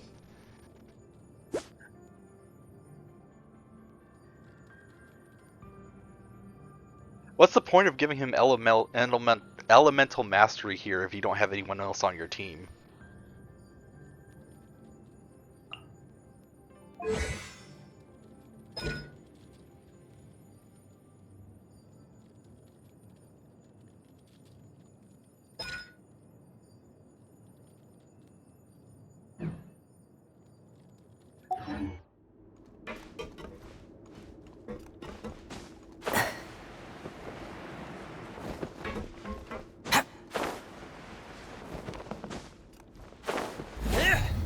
Now, who left this lamp here?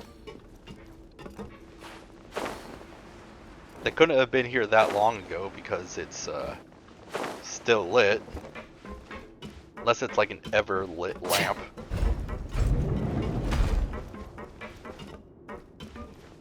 Huh. This mechanism looks like it's been tampered with. Could he have done it?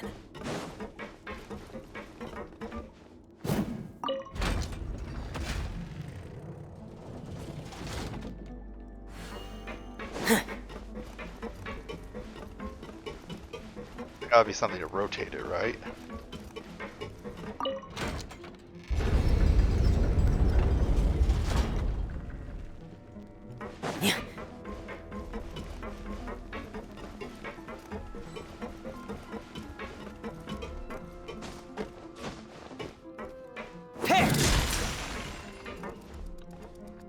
The frig? Also the penguin.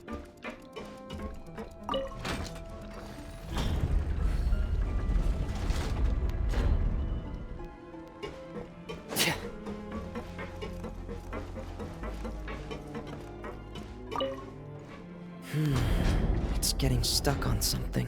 Oh, okay. Seems like I'll have to avoid those obstacles while I turn it. I see what it wants me to do.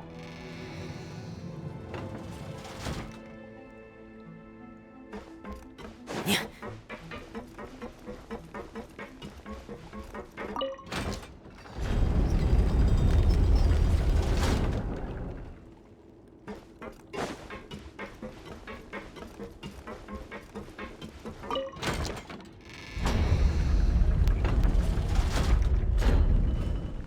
Easy peasy.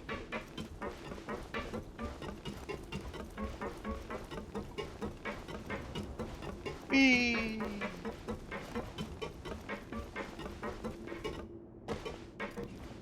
Stamp.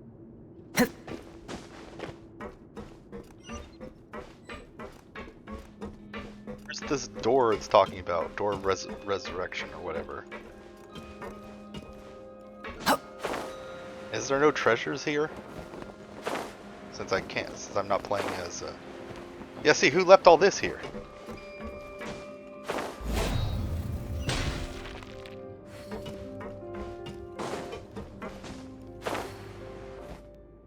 This is where the water starts. Okay. Master Child probably dived into the water. I'll go take a look as well.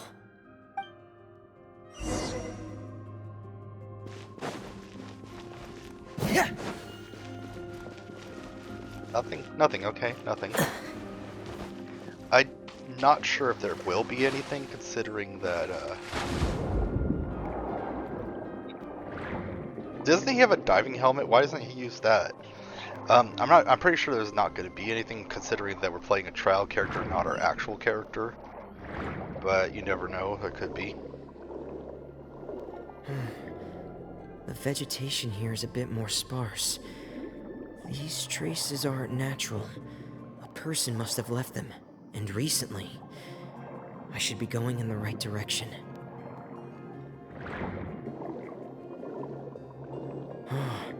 There are traces here too.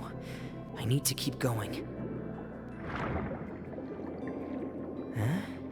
The traces are gone. But I don't see where he could have gone from here. Wait. What the?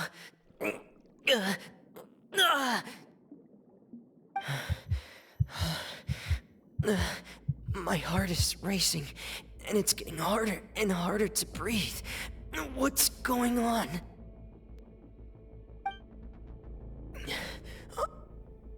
No good. I have to get back. They still don't know anything about what's going on. If I turn back right now, I should still be able to make it.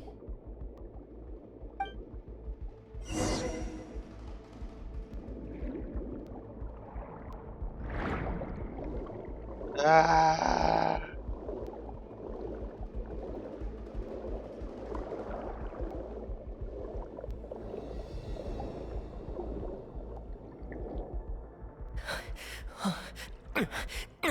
I can't die here.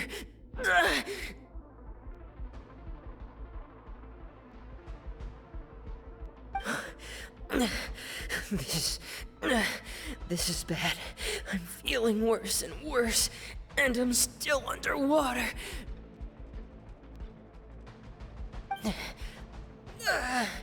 I have to push on.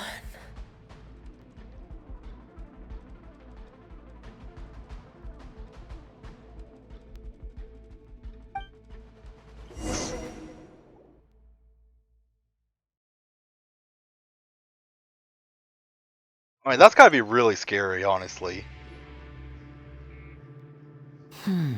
So, in other words, the trail you were following vanished, and you had no idea where Master Child could have gone.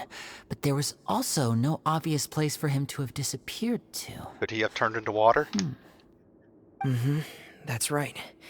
I tried my best to swim back, but I had already put some distance between myself and the fortress, and I just couldn't find the strength to keep going. I probably passed out some time after that, and you know the rest. Miss Clarande brought you back, but we also don't know why she just suddenly appeared at the fortress, or why she went out to save you. Miss Clarande, you say? I must go thank her in person. You're still too weak, Freminet. You can go after you've had some more rest. Miss Lynette is right. I believe Miss Clarande will stay here as a guest for another few days, so there's no need to hurry. A guest? Then I can assume Risley was the one who invited her to come down here? You should ask His Grace about that. He'll be able to explain better than me. Yeah, it's about time he actually told us what's going on. Wanna come with us, Linny? No, please go on without me. I don't want to leave just yet. Linny. The logical part of my brain is aware that we're safe right now, but I still can't bring myself to leave. Both of you are just in danger. Understood. Then let's just sit together for a while. In that case, I'll leave the infirmary to you. The Traveler and I are going to head out for now. As long as you stay in here, I don't think you'll be disturbed. Thank you.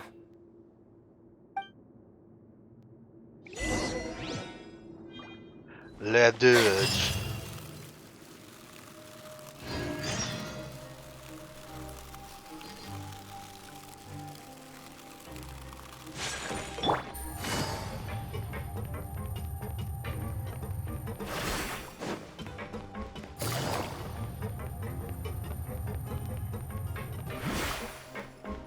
Wait.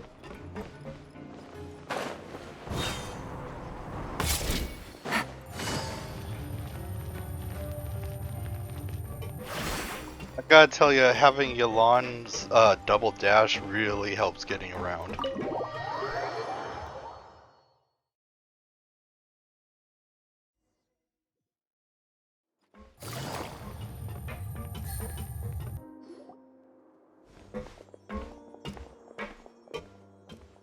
Excuse me!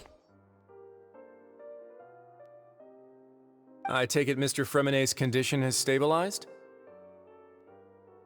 Of course! I wouldn't have left the infirmary otherwise. I've been expecting those two, but might I inquire as to the purpose of your visit, Miss Siegewien?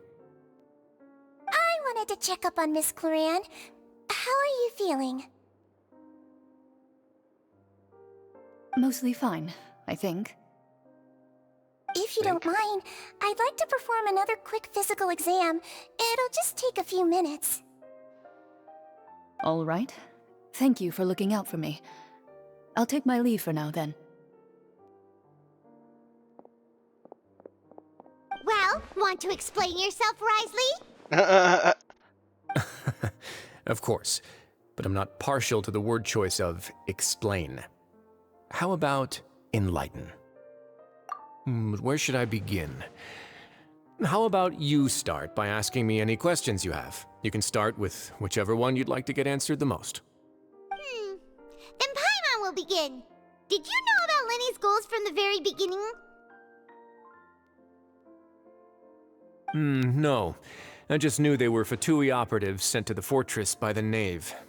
As for their specific goals, I only figured those out as you made progress on your investigation.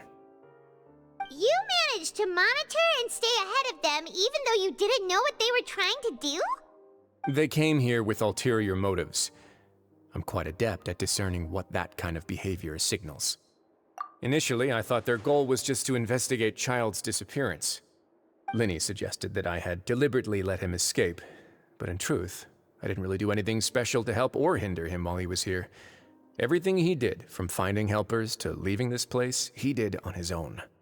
Of course, it's inevitable that the Knave would make a big deal out of her fellow Harbinger's unexplained disappearance. I'm also quite curious about where that Harbinger went, so I figured I might as well let the Fatui do their own investigative work. All I care about is the answer. So you were hoping Lenny's group would just do your work for you! You make it sound like that's a bad thing. Unfortunately, things didn't go as planned. I assume that Freminet has told you already, the ratio of primordial seawater around the fortress of Meripede is on the rise. On the rise indicates that there was already some to begin with. The Forbidden Zone has always been Linny's target, and you got roped into that investigation after running into him. I began to intervene out of concern for your safety, and also to prevent the fortress from becoming entangled in more irksome matters. Are the rumors true that you're also a former criminal? Why would you put it like that? Isn't staying here all day and serving as the manager of the fortress a kind of sentence unto itself? Another form of prison? I just happen to have some support from the rest of the inmates. That's all. Oh, right. Paimon wanted to ask, who invited Cloran down here? Me, of course. I paid her good mora to come down to the fortress for some field work. As a champion duelist, Miss Cloran could be considered to be an independent party. I needed to find an exceptionally capable person to help me get through the impending crisis. And saving Fremine was part of that crisis? You can think of it like that, yes. Credit where credit is due, that boy is quite adept at diving. Had conditions not been as hostile as they were, he probably would have found the missing Harbinger already. That's not something you should be asking after. Neuvillette only asked you to investigate Child's whereabouts. All I need to prove to you is that the Forbidden Zone had nothing to do with the Harbinger's disappearance. That should be clear now that you've spoken to Fremine. But we've already uncovered that there's something wrong with the infirmary, and we've answered a bunch of questions that you threw at us. Isn't it about time that you answer our last question in return? You make a compelling case. Do you really want to know the answer that badly? Yeah, Paimon really wants to know. Even if the truth may not be pleasant? Follow me. Oh.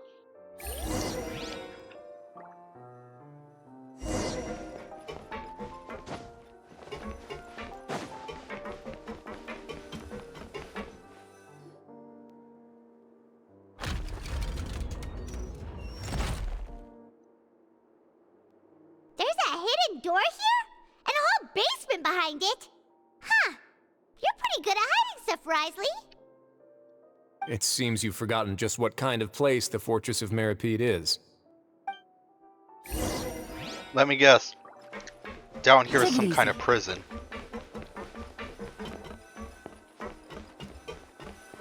Well, I mean, technically the whole place is a prison. Stand on the central plate. Wait, is there a secret mechanism or...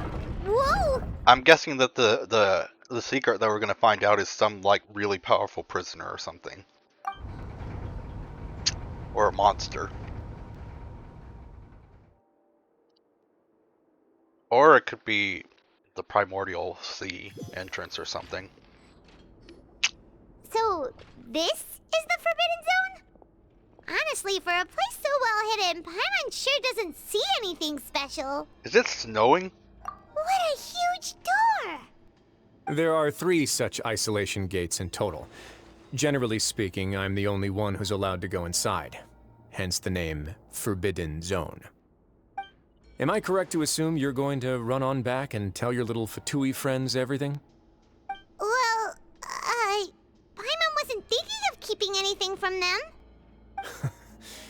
Well, I'd advise you wait until you've seen the whole truth of this place for yourself before deciding whether or not to tell them.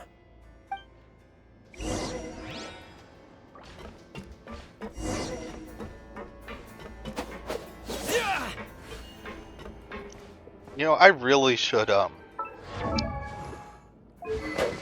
set up gear for the Traveler. Whatever. That one looks cool.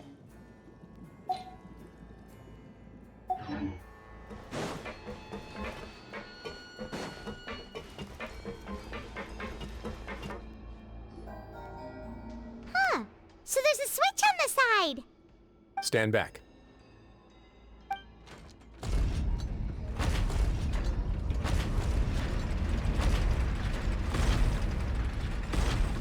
Whoa!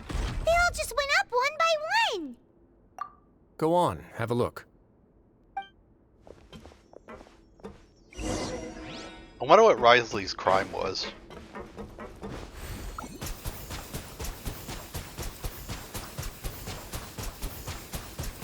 I wonder if I can kill myself like this, or is there a limit?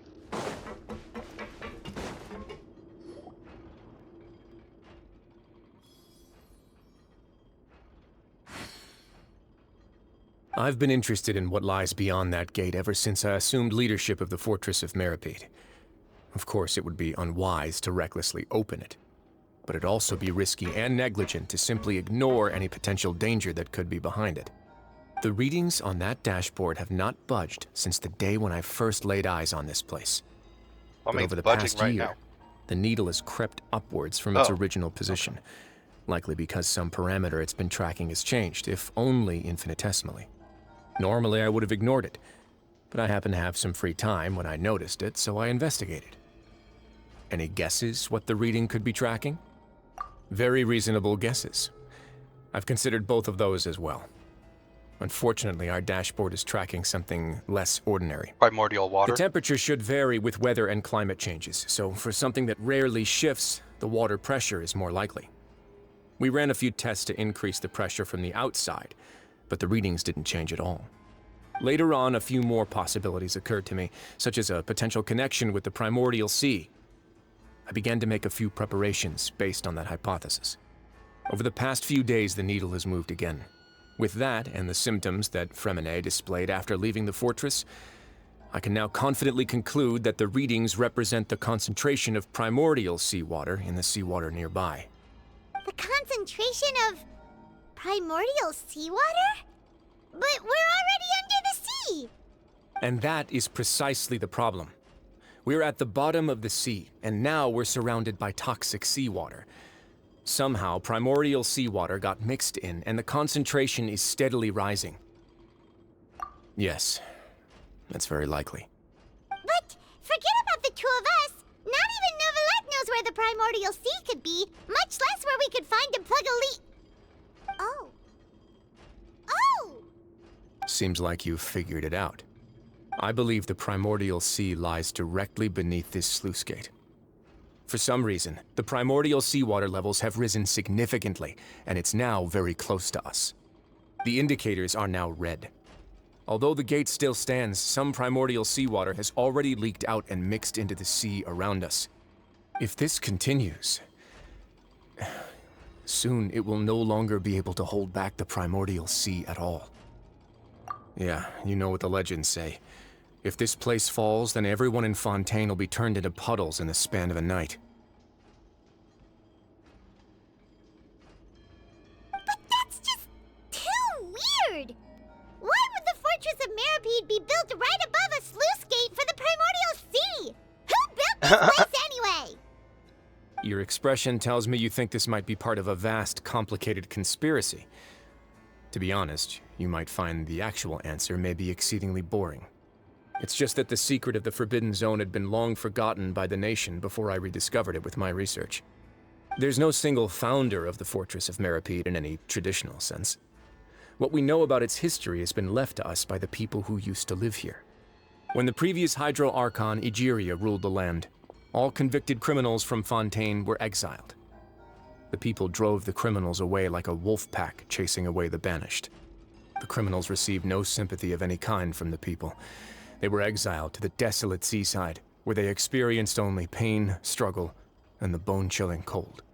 Some of them began to repent, and prayed to the Hydro Archon, asking if there was still anything they could do. The Hydro Archon took pity on them, and said, "You may go guard my secret, deep underneath the waves." And so, leaning on the power of the Hydro Archon, they gathered underneath the sea and began to build a fortress.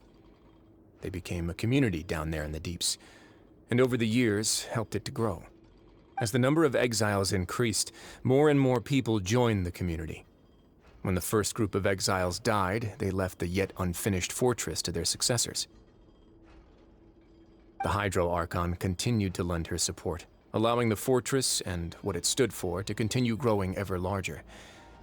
Before long, this dark underwater fortress became the sinner's only home. And with that, the people here stopped referring to the fortress as a prison. They saw themselves as repenting sinners who would regain their freedom once they had sufficiently redeemed themselves. But as time went on, people also realized that the fortress was a lonely place. Once they had gotten used to life here, they could no longer feel comfortable living in the overworld. Once they had finished serving their sentences, some people left and some others chose to stay. They'd find some idle position and let their withered souls fade away with the ancient secrets of the past. After many, many centuries, few people still remember the reason for the fortress's founding. Now they just see it as an integral pillar of Fontainian society, as the place where criminals deserve to be sent. Now and again, researchers manage to break one law or another and live out their days in the fortress. I learned all this from an elderly historian. Everyone else just thought he'd made it all up. But now you know every part of that history is true. Indeed. It's just as the prophecy says. If this gate fails, then everyone will be dissolved into the sea. To be frank, not really. But sadly, that hasn't stopped this prophecy from proving all too accurate. Prophecies are troublesome things. Just hearing one will create the first wave of panic. Seeing signs of it will bring about the second, and actually witnessing it in real time, the third. Let's go somewhere else. I want to show you something.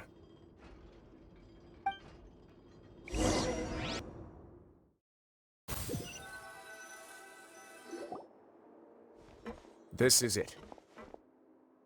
Your Grace, perfect timing. The results from our last round of experiments have... Wait, Jurier, he's not alone! Huh? Lorvine and Jurier? No need to panic, you two. I've already told them about our plan. What? After you warned us not to tell a single soul about any of this? I'm skeptical as well. Are you sure they are trustworthy? The results speak for themselves, don't they? These two may already know more than you could ever imagine. All right then, if Your Grace insists. They seem harmless enough, so I'll trust them for now. Well, how about some reintroductions? This is Jurier, one of the highest-ranked researchers from the Fontaine Research Institute. He used to work under Edwin. I trust that you've heard of Edwin? Ed who? Good. Saves me a bit of time explaining. Edwin's main areas of research were archeum and gravimeters. As his assistant, Jurier is quite familiar with them as well. I hired him to be my technical consultant. You want to blow up the fortress of Meripede? Ah, what a lovely idea. I'm already imagining it in my head. Wait, what? Gotta admit, I'm tempted as well. Guys, focus! Focus! It's like, it's not a bad place. You see, everyone lives in the community, everything's fine here. Don't think of it as prison, blah blah blah. I'd really like to blow it up. Just thinking of it is awesome. That's pretty much what he's saying. He spent his whole time talking up the place, and now he said, oh, well, this whole time I really just wanted to blow it up. That taskmaster over there is Miss Lorvine, and is also one of my technical consultants. While Jurier used to be Edwin's assistant, she used to be Jurier's assistant. Ooh, are they together? See, everyone keeps asking this question. Are you too sure you're not a couple and just using your work as a convenient cover? Your Grace, I am not in a relationship with this man. If I dated her, I'd officially be madder than Edwin. Jeez, forget I said anything then. Follow me. See, I'm not the only one who thought that they were together. There's another door that goes right up. Your constant amazement makes it seem like the fortress can do anything. But Paimon really thinks everything's super cool.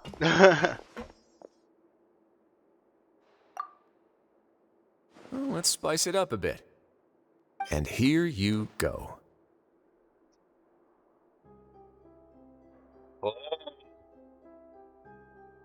What a huge ship? This is also a production zone that Paimon's never seen before. What's going on? I think I see what's going on here. He's basically creating a Noah's Ark. When the flood rises and everyone dissolves, he's going to put everyone he can on that boat so that they can survive. That's what I'm assuming. That's what the production has. That's what we've been building this whole time in the factories, I'm assuming. How much do you know about Fontainian history? Not much at all. Well, then maybe you haven't heard the story of ancient Lemuria. To give you a quick rundown, Fontaine used to be ruled by the Lemurian dynasty. According to legend, the Lemurian king Remus came to this land after being inspired by divine revelation and found the seer Sibila, who had taken on the form of a golden bee. Taking the golden bee with him and riding on a huge ship, the Fortuna, he created his nation above the surging waves. He called his nation Lemuria and used the Fortuna to incessantly search for new tribes and islands, calling on them to join his empire. There's a ship in this story too? Where there's water, there'll be ships. People believe that hope can always be found at the end of a voyage. Do you believe that too? To a point, I think. As you've already seen, I have a whole factory's worth of labor, materials, and technology at my disposal. Certainly can't hurt to give it a try. So the moment I began to speculate that the Primordial Sea might lie underneath the gate, I also began this project. Were you inspired by the legendary Fortuna? Maybe. Fontanians need something to hold on to cope with the impending disaster. Were the workers to find out the truth behind this ship, riots would destroy the fortress faster than any catastrophe. As the fortress's administrator, I'd never make such a reckless call. Alright, that's enough talking for now. I'll need another 3 cups of tea to soothe my throat. Do you have any other questions? Gosh dang it, Seems you like and you're your good. tea. Come on, I'll take you back. What? Did you even give...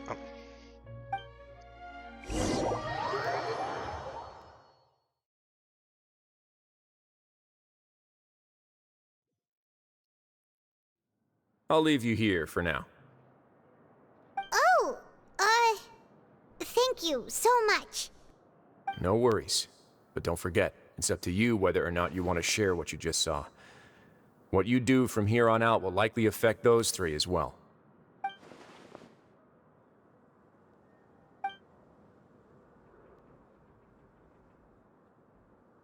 Yeah, we'll put a lot of thought into it for sure. Great. I look forward to what happens next.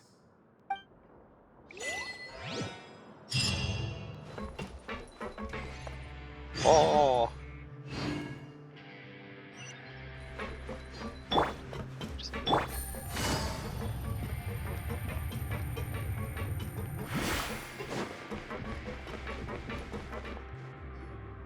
We're back! Welcome back. Do you want a cup of tea? What's with everyone You'd at be tea? so much like Risley, always drinking tea. Huh. Actually, now that you mention it, I just remembered something now. While I was sedated, I could still barely hear 2 people talking next to me. They were discussing everything, from the leaves to the water and even the teacups themselves. Must have been Risley and Sijuin. Yeah, I heard 1 male voice and 1 female, so it should have been the 2 of them. They really were just talking about brewing tea. I really can't make sense of this place. So, Traveler, Paimon, were you able to learn anything from Risley? Yeah, he explained everything. Very well. Then, would you mind checking your answers against my speculations?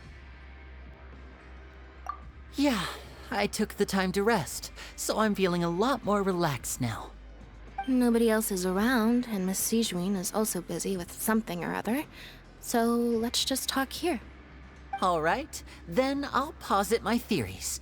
I asked myself 3 questions. I actually need to use the bathroom real quick, so I'll be right back. Alright, and I'm back. Sorry about that. Firstly, why was Fremine affected by the primordial seawater? It was because he dove into the sea. My theory is, the long-lost primordial sea is probably very close to the fortress of Mirapede.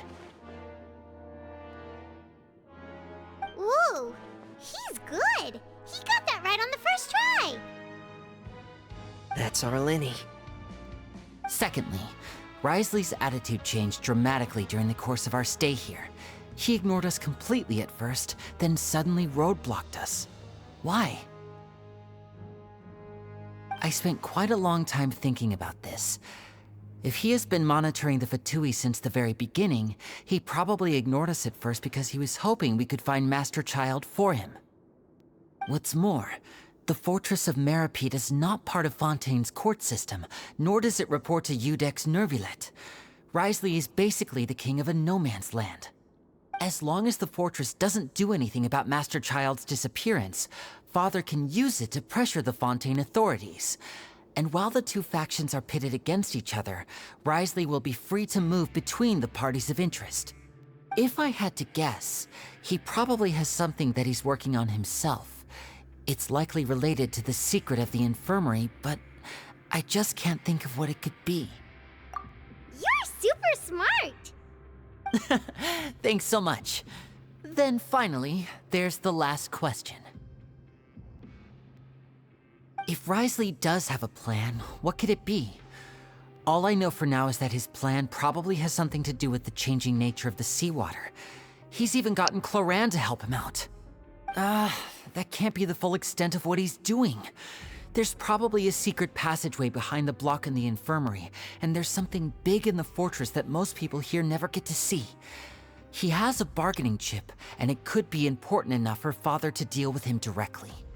I don't have enough information, so I have no idea what his chip might be.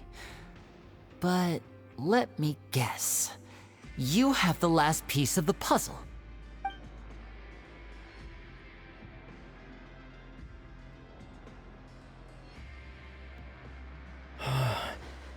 I can't believe it. The sea will engulf everyone. Just like the prophecy said. Could Wriothesley have wanted to meet Father to figure out a way to deal with this crisis? If you remember, I once mentioned that Father sees the House of the Hearth as her base of operations, and she truly wants to resolve the crisis. But how could Wriothesley have known that? Or perhaps he didn't know, and just wanted to bring Father over to his side? Which could be why he said he just wanted to negotiate. Yeah, that makes sense to me. I understand your concerns as well, Traveler. I'll figure out a way to pass this on to our father. No matter what, we're on your side. The two of you have already aided us far too much. We probably wouldn't be standing here right now if not for you. If you ever need anything else going forward, please come to the House of the Hearth at any time. Though you may not share the sentiment, after all that we've gone through together, the three of us basically see you as family now. Well, if we need any help, okay, I want to overthrow the Fatui. Mind helping with that? Mommy tells me they're not going to be too keen on that. You have my gratitude. Thank you for protecting Linny when it really mattered. And thank you for sharing the secrets of the fortress with us. We didn't think you were going to do it. Why are you being so formal all of a sudden?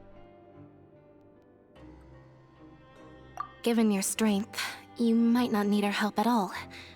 But if you are ever in danger, we will try our best to protect you. Aww, the sound of that makes Paimon feel all warm and safe inside.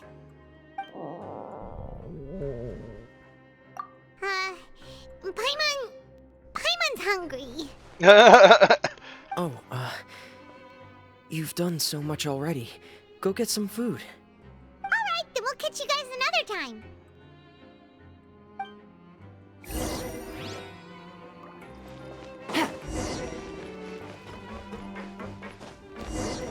One thing I don't really like about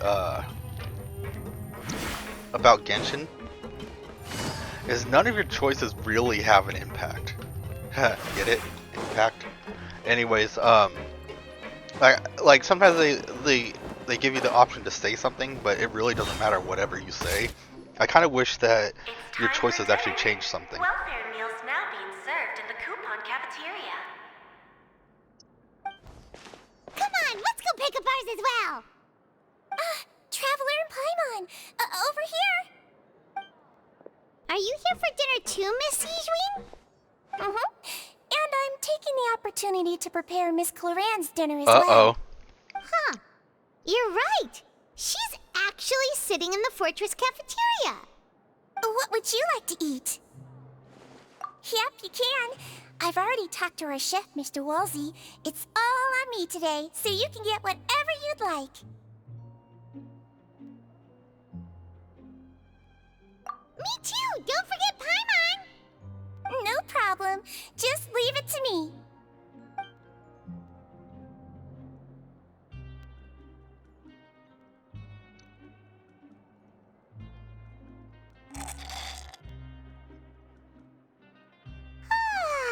So delicious. Is this how it feels to be freeloaders? Wait a second, we did do plenty of work after all. Also, don't you know what it's like to be a freeloader, Paimon? I'm pretty sure that you just... I don't think you ever paid for food. Feeling full yet? How's the food? Delicious. I'm so glad to see you all so happy. Oh, see, the expression on your face just now? The muscle here just moved, which suggests that you're feeling quite relaxed at the moment. That's not creepy at all. Sijuin, do you do this to help your patients or to better understand human beings? A bit of both, I suppose. I'm a Melazine, which means I'm very different from human beings. I must know what you're thinking if I want to take good care of you. Well, I'm gonna check something real quick.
Looking at this, it seems that Sijuin is just a Melazine with a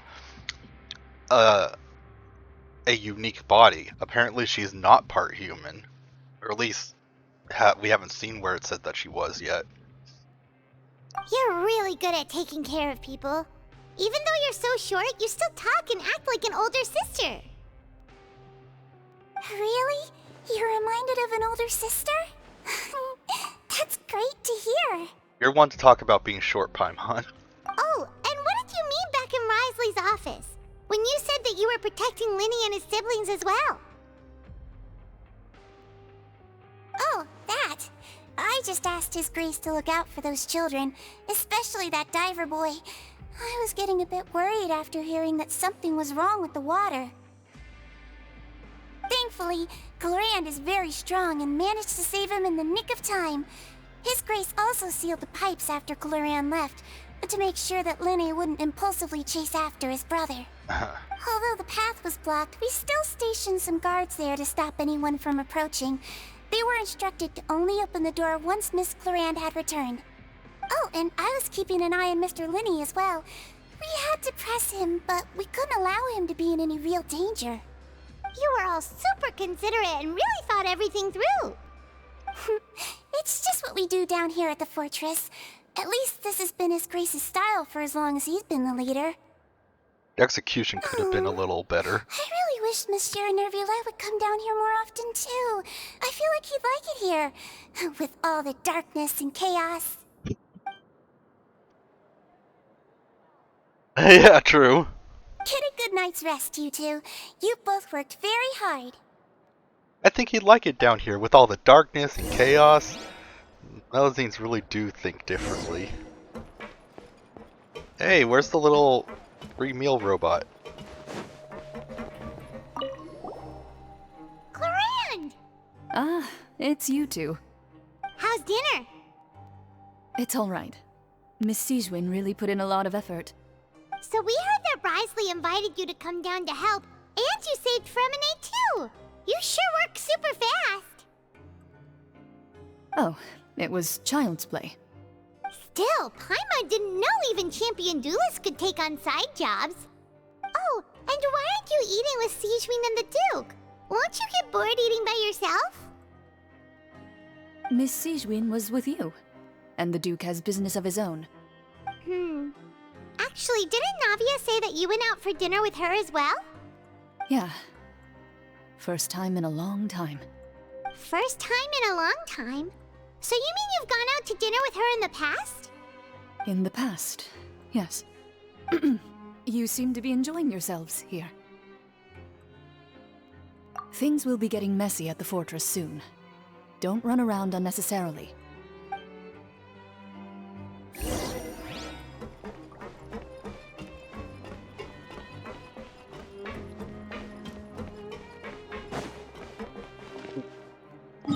Must be second floor, right? Yeah, okay.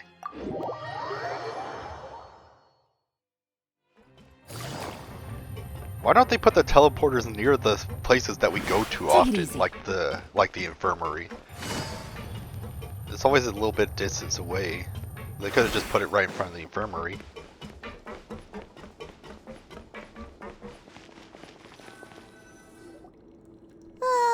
So much has happened. Paimon just feels absolutely exhausted now that she's finally relaxed. Paimon's super sleepy. Are you sleepy too?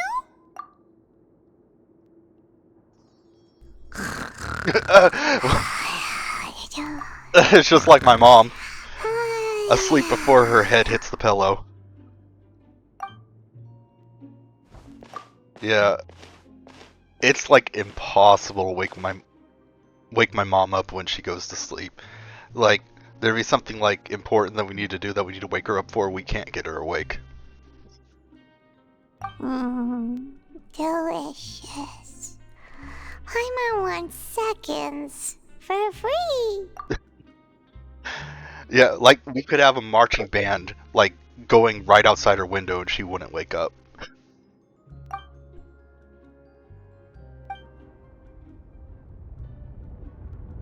Out of my way! Get out of my way! What happened? Why is everyone running? No idea, but something must have happened. Stop asking! Who's yelling? Paimon still wants to sleep.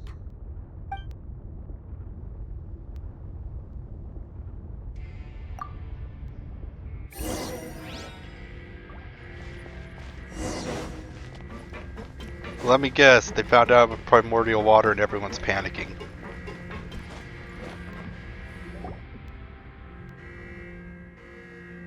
What happened? Why is everyone running around? Hey, what are you doing? No time to explain, mate. Goodbye. Hey, wait! What's wrong with these people? They won't even talk to us. They're here! There you are! Oh, thank goodness! What? Quisto and Lavaroon, do you know what happened here? We came here especially to inform you. Something seems to have gone terribly wrong just now. His Grace is telling everyone to evacuate and get out of here. Lavaroon was saying you two are new here and you don't have many friends, so you might slip through the cracks. Haven't you heard all the stories like that? An evacuation is successfully completed, yet you only find out once you do a head count that 1 or 2 people are missing. Well, they're pretty nice. You're the one who brought that up? Why is it suddenly my idea? Hey, shut up! Okay, whatever. The point is, you should come with us. Yeah, he said to get as far away as possible, upwards and outwards. Oh no, it can't be that thing! Whoa, wait, what? What? Hey, where are you going? We have to go find the Duke! You two just go and get out! Go on without us! Hey, hey! Be careful! Attention! Please evacuate upwards and outwards, upwards and outwards. If you're already at the topmost layer, then try to move as far outwards as possible.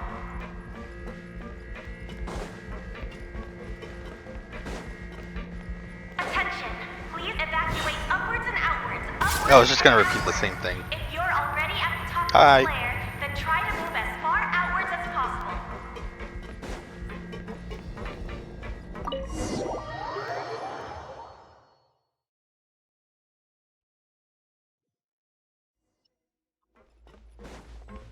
Yeah, I had a feeling it'd be downstairs. Ah!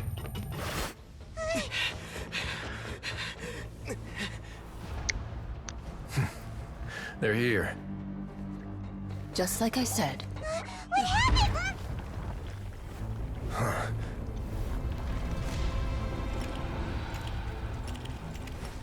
You're just in time. But be ready to run.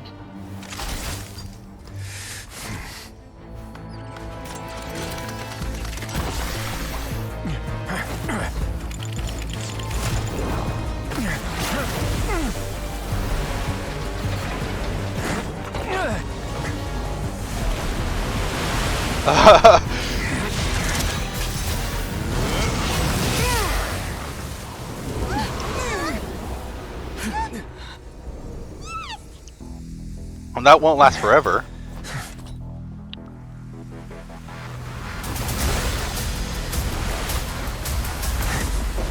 Holy cow.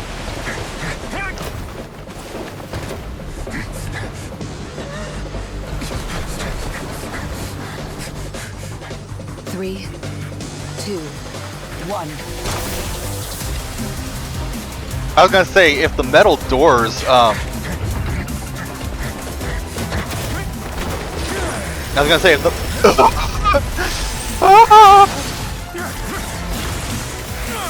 If the metal doors weren't holding back the water, then what made him think his ice would? Find Neuvillette. Tell him the defenses are about to collapse. Then what will happen to you? Until he arrives, we're the last line of defense. I mean, give us permission to leave, right? The gate. How long do you think it'll hold? That depends on us.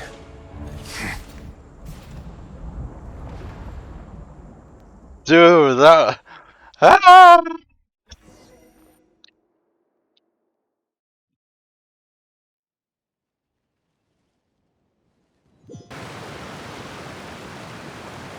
Neuvillette, why are you here? Well, we got out there fast. Traveler, I need you to head to the Opera House immediately. Farina will soon be meeting with the knave there. You must protect Farina, and make sure she doesn't spend too much time alone with her. Will do. You have my sincerest gratitude. Wait, there's kind of a... Okay, we're just ignoring that? Okay. Well, good luck everyone down there.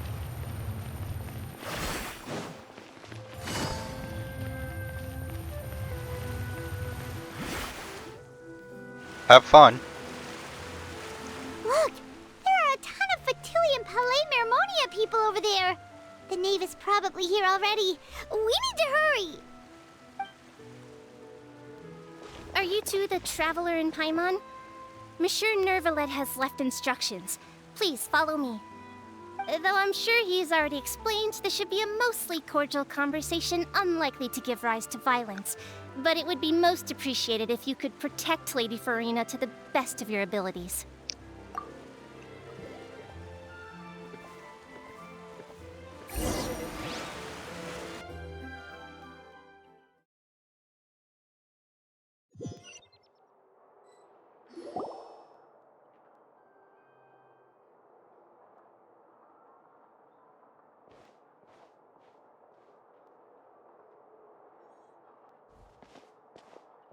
Oh, so you two are the honored guests Miss Farina mentioned. Of course, of course! How could they not attend a meeting such as this? I must always have 2 or more guests at my dessert table. Otherwise, the occasion would be too lonely and unbecoming of my station. It is my pleasure to make your acquaintance, traveler. I have heard much of your accomplishments. I am the Knave, one of the 11 Fatui Harbingers.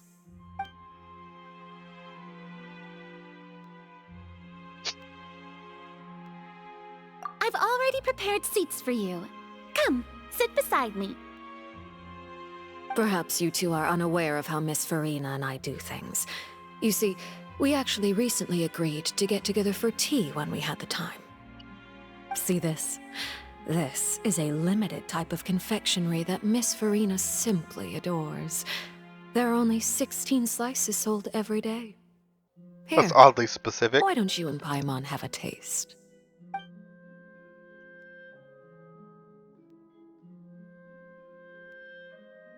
Traveler, what do you think of this cake? That's good to hear.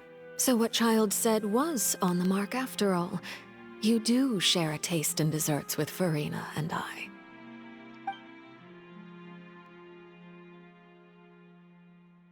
I wonder how he's doing nowadays. You must have heard, right? He's suddenly gone missing. I'm really worried about his safety, you know. Here's to hoping that he's an excellent swimmer. Since we're talking about him, I feel like I should add something. His martial prowess really looked certainly pretty impressive, yeah.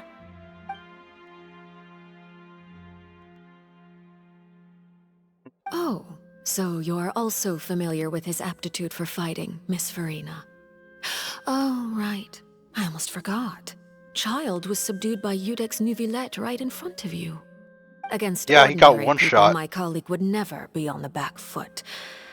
But alas, he just never imagined he'd run into such a person. I must express my admiration for Monsieur Nuvillette. Coming from you, that's not surprising at all. But I thought you would be happier to hear the news. Of course, but it's still a bit of a shame. You see, I would have been far happier had I received this news somewhat earlier.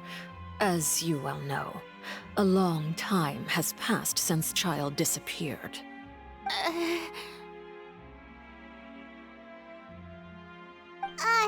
Well, in any case, there's no need to worry.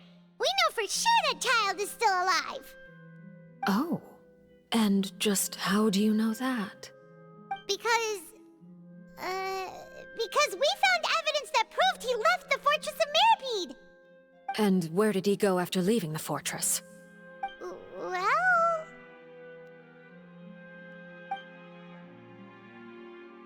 The Fortress of Meripede lies deep beneath the waves.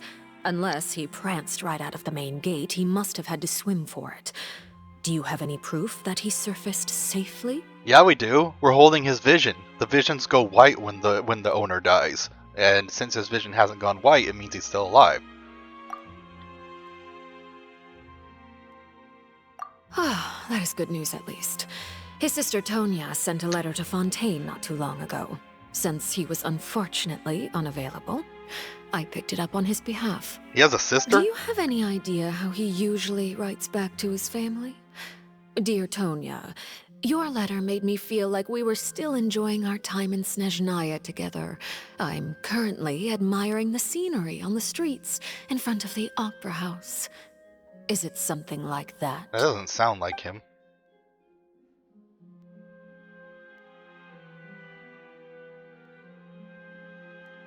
All letters tend to follow the same few formats anyway, right? As long as the contents are accurate, it doesn't matter so much how it's written or how it's worded. Huh?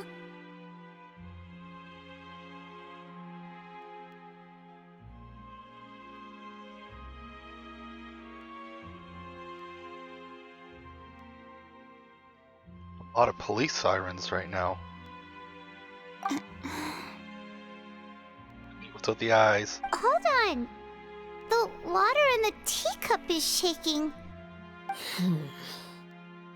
I suppose this is also a sign of things to come, Miss Farina. Huh? I don't quite understand what you're trying to say. Have we entered into the next stage of the prophecy?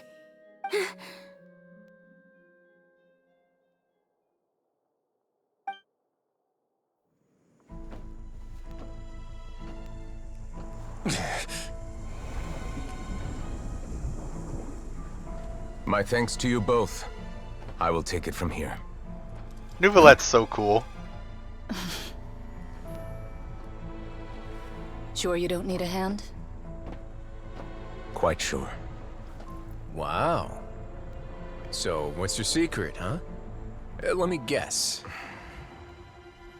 Nah, who knows? Maybe it's just your sense of responsibility. Sounds about right.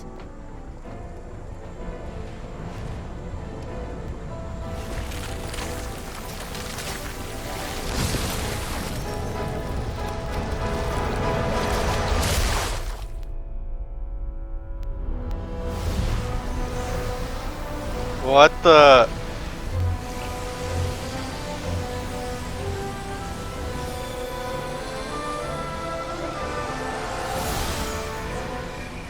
What is on his hand?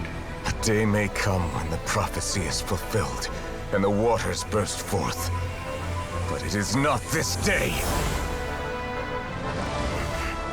This ancient power could easily obliterate an entire race. A tsunami of fury would unleash endless catastrophe.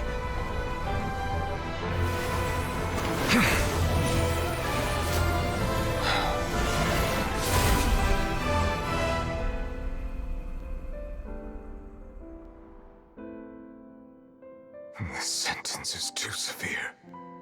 Forgive me for overruling it. Wait, what?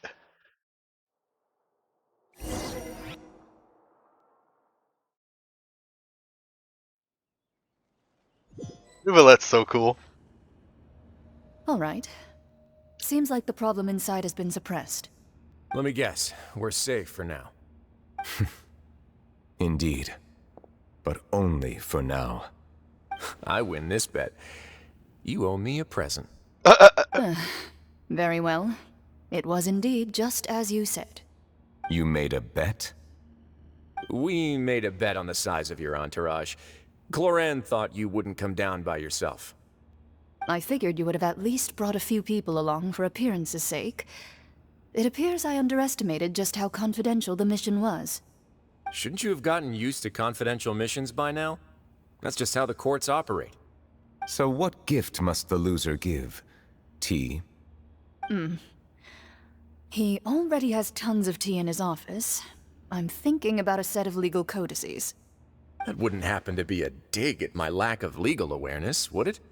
Well, I'm sure His Grace doesn't consider the fortress to be outside the law. I was under the impression the residents of a place like this would be uninterested in the legal codices. That was obviously a joke. Anyway, you've still got some unfinished business to attend to in the overworld, correct? No need to stay here if you have a pressing matter. We all know you can't leave Palais Mermonia for long. Thank you. I hope everything went smoothly with the Fatui Harbinger.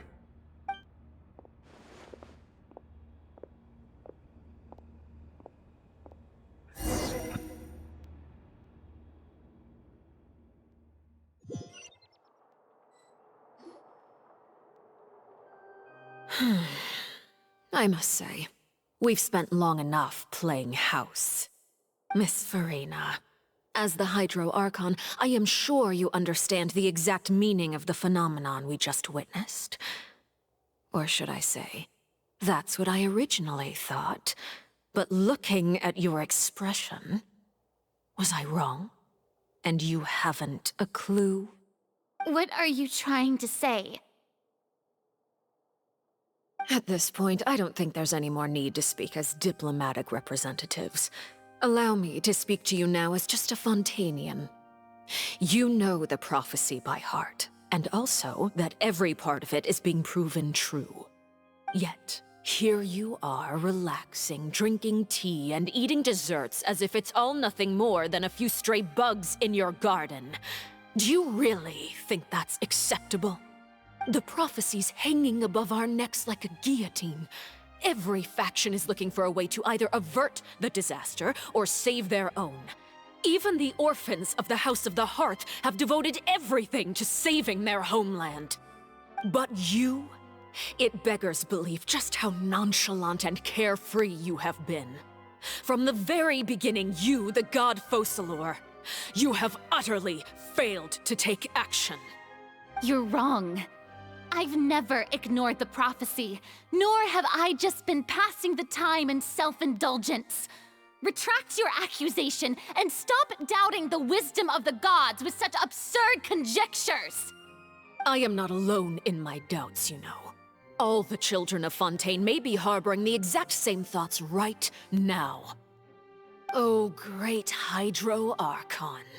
How are you going to save them? Save us? How are the people you've sworn to protect supposed to survive in a land that will soon disappear beneath the waves? I have my ways, and I've been working on them for all this time. Even if you look down upon me, you have no right to judge me.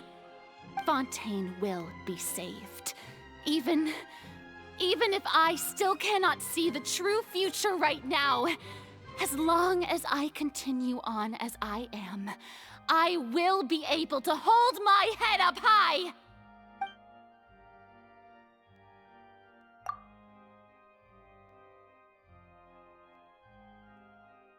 Then I ask you, Miss Farina, just what have you been working on? Where can we see it, and what is it doing to help?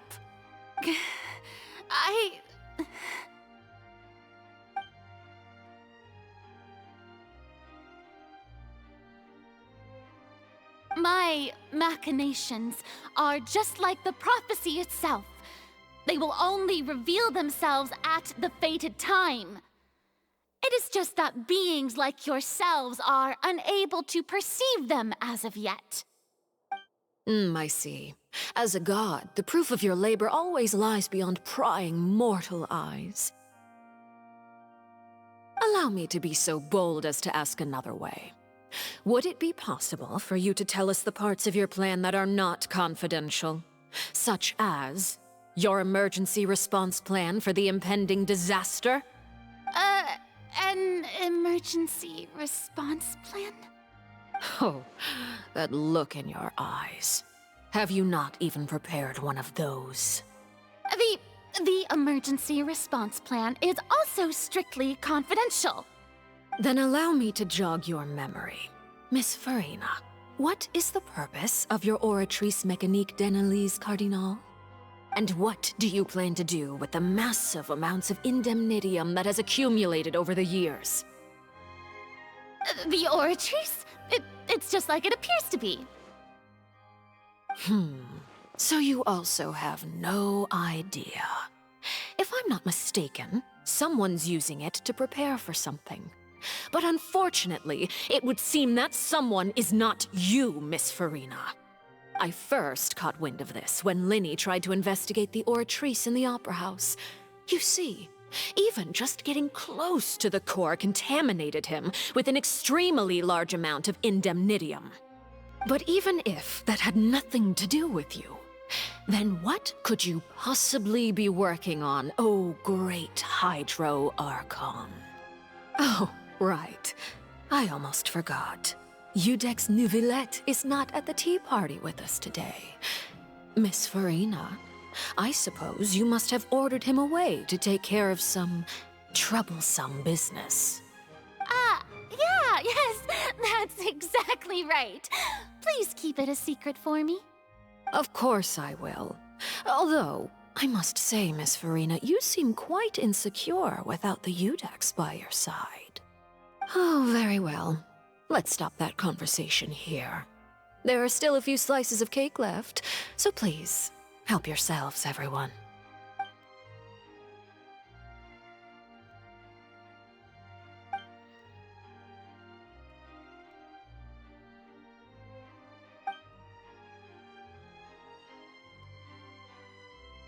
Traveler, I heard that you were recently commissioned to handle a few matters on behalf of the Udex. Why don't you take an extra slice of cake? Those who work hard deserve gratitude and praise. You too, Paimon.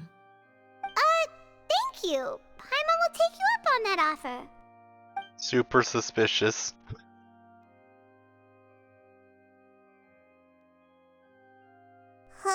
Oh, Paimon's super full. That cake was great. If it's on my tea table, it must be of the highest quality. Yes, and we must thank the knave for bringing these over as well. You're welcome. I'm sure the cake also felt greatly honored to be featured at Miss Farina's table. And I was merely catering to Miss Farina's tastes, seeking a chance to chat over tea. It is getting late. Why don't we call it a day? There are still a few matters that I need to take care of, so I must take my leave now. Very well. We'll end it here. Mind seeing me off, traveler? We could use the opportunity to discuss Child before I must be on my way. Paimon's coming too!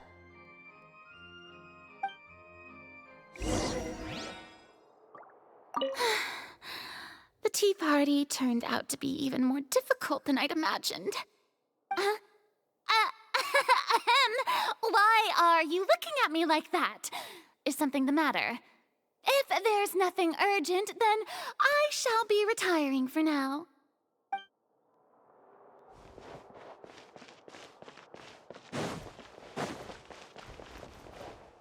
Yeah, I wanted to... I killed myself with this is something I want to test. I wonder if there's like a health limit, like for Nuva, that his charge attack takes health, but it will only go to 50%. Yeah, it looks like I only go to 50% as well. Go! Okay.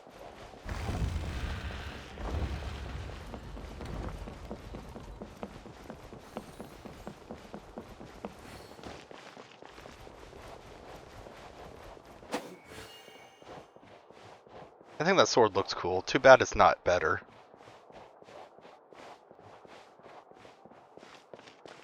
And I can't use Yelan for a sprint.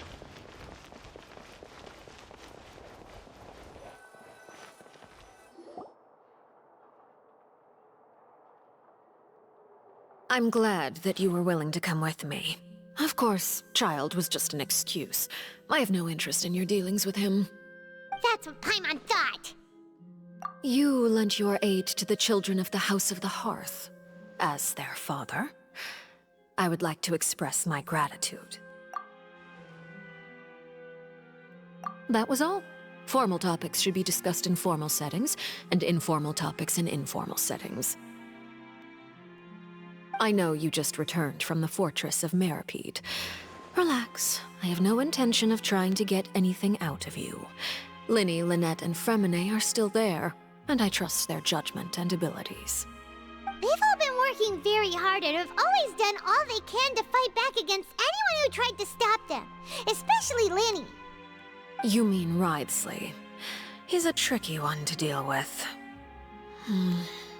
It's unfortunate that Linny's so eager to prove himself that he can't learn to rely on others, including me. By the way, and you can just consider this a bit of idle gossip, but what's your impression of Farina?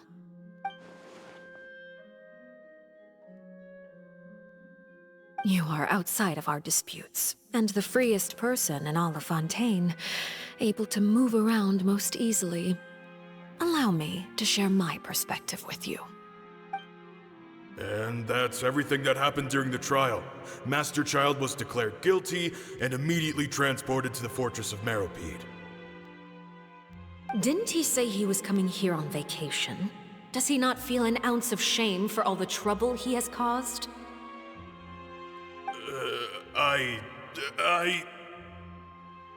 Forget it. He did give us an opportunity. I will be meeting someone shortly. Do you require help with any preparations? No need. I will take care of it myself. I need to meet with Farina, the Hydro Archon. She is at the heart of Fontaine. But what's fascinating about her is that she often seems more like a celebrity than a working Archon. Oh? Come over here, you little critter, you!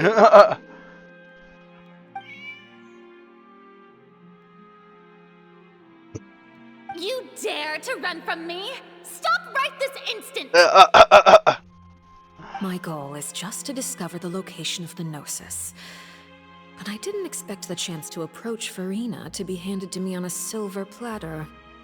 This is so easy, it's actually making me a bit suspicious. Anything left unguarded is usually just bait. But no one will blame someone for taking the bait.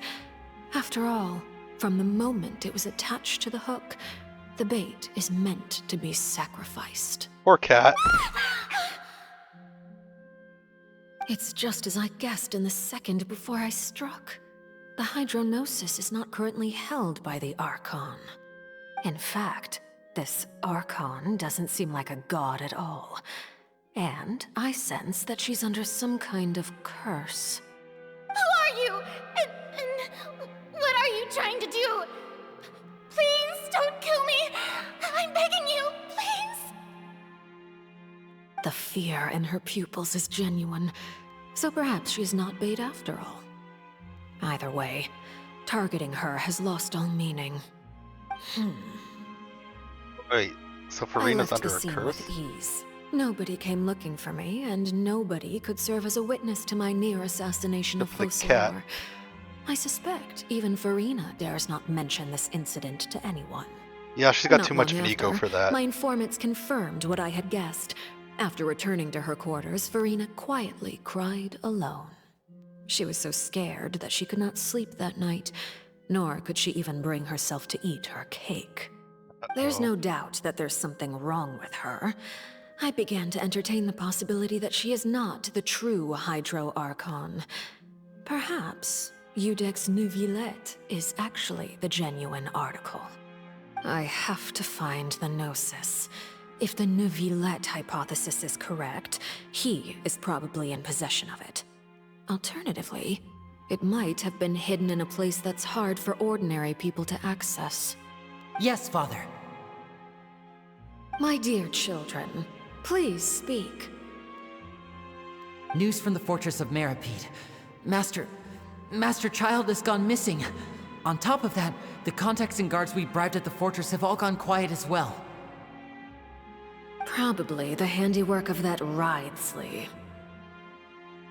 I'm afraid so. This is a good opportunity. The value of a Harbinger is much higher than most would imagine. We now have an excuse to exert diplomatic pressure on the Fontaine authorities. Set up a meeting for me. I would like to meet the Hydro Archon and Iudex Neuvillette. Oh, and I have an additional mission for you three. Yes, Father. Tartaglia's disappearance was not a part of my plan, but I can use it to make a breakthrough. With this as my excuse, I can ask for an official audience and continue my investigation of Farina and Iudex Neuvillette. The initiative belongs to the House of the Hearth. My wish to investigate the fortress of Meripede will be a front. Linny and his group will be responsible for the actual intelligence gathering.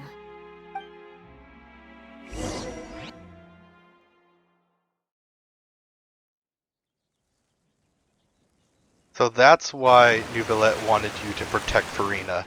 She doesn't currently have access to her powers. Linny's group is quite close to you, so they wouldn't have hidden anything from you. You attacked the Hydro Archon? It wouldn't mean anything, even if you shouted it from the rooftops. After all, even Farina herself is still pretending that nothing of that sort ever happened. Alright then. I've now had 2 chances to enjoy tea with Farina.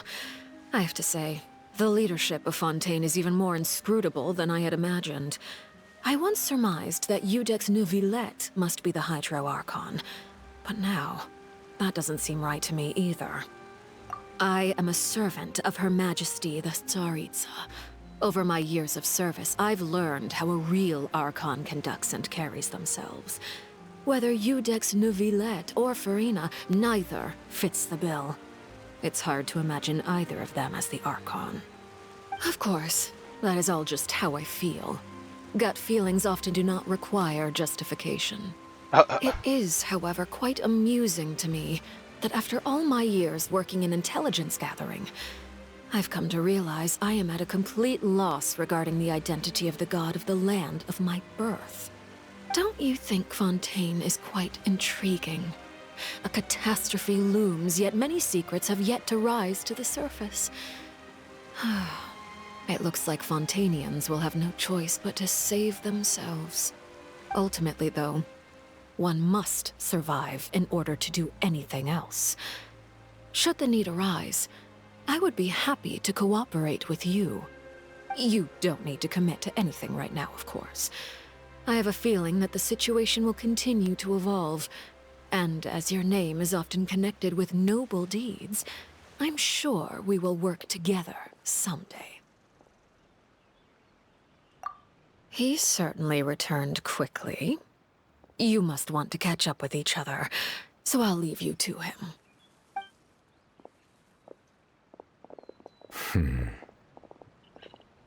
Neuvillette, is it over? For now, yes.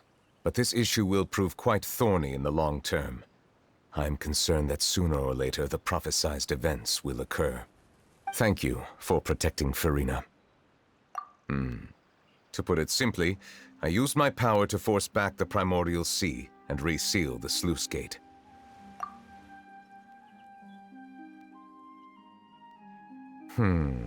So as expected, the Knave has turned up the pressure on Furina. She's trying to feel her out, though I'm still unsure as to her motives. Permission granted.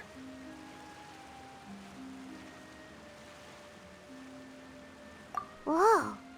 It can't be that you're the real Hydro Archon, right? But that's just a speculation on our part, though. You can't tell us? Then that's okay. We can talk about something else. We won't try to force you. You guys in Fontaine are super strange. If by the phrase, you guys, you are referring to Furina and I, then although I'm not sure just what you are trying to imply, I must clarify that I do not share her positions on a multitude of topics. I believe so. The fortress has a long and complex history. It has seen much grief and suffering. And now, another catastrophe will soon be upon us. I mourn this turn of events. Huh? Is that why it's raining? Why is it raining all of a sudden?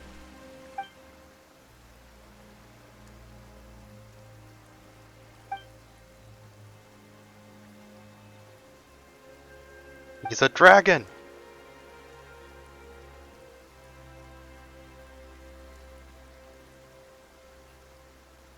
You may be closer to the truth than you think. Oh? And what are you thinking? The dragon of... what? Huh? Please do not be so surprised. Furina? Neuvillette, are you listening? My apologies.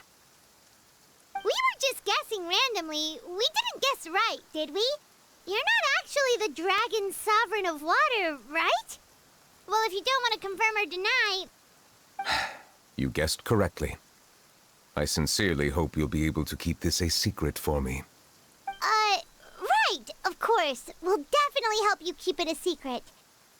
There's still something Paimon wants to ask you, though. Please, go ahead.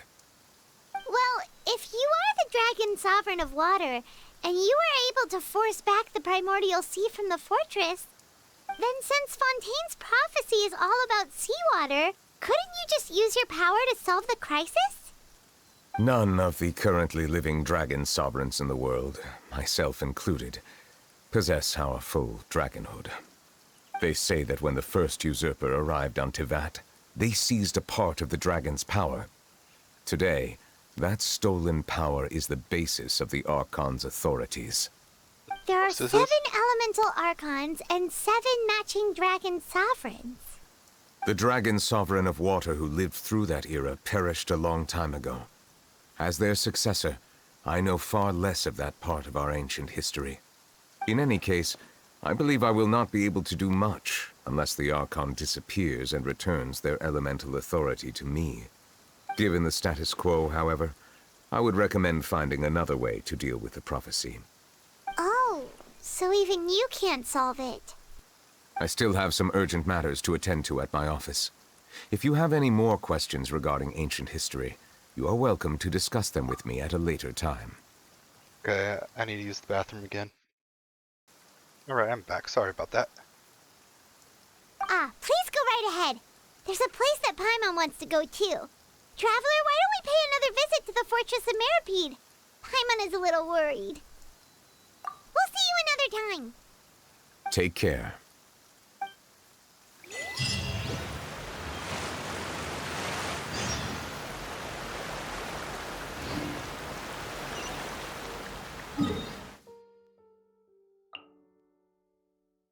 Wait a minute. So, you get in the elevator here, then it goes down, and it takes you to here? I'm confused. How'd that work?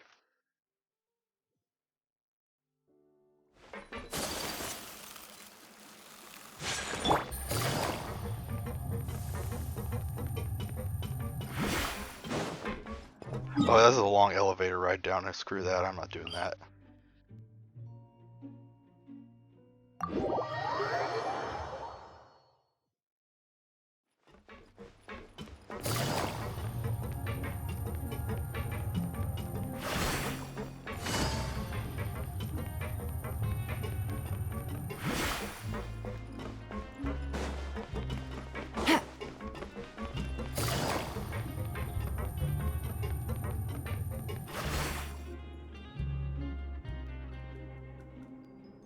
Now guess, what suit will this next card be? A bare-teeth cat? Well, well, look who it is. Traveler, Paimon. Hello, everyone. Looks like you're recovering nicely from it, eh?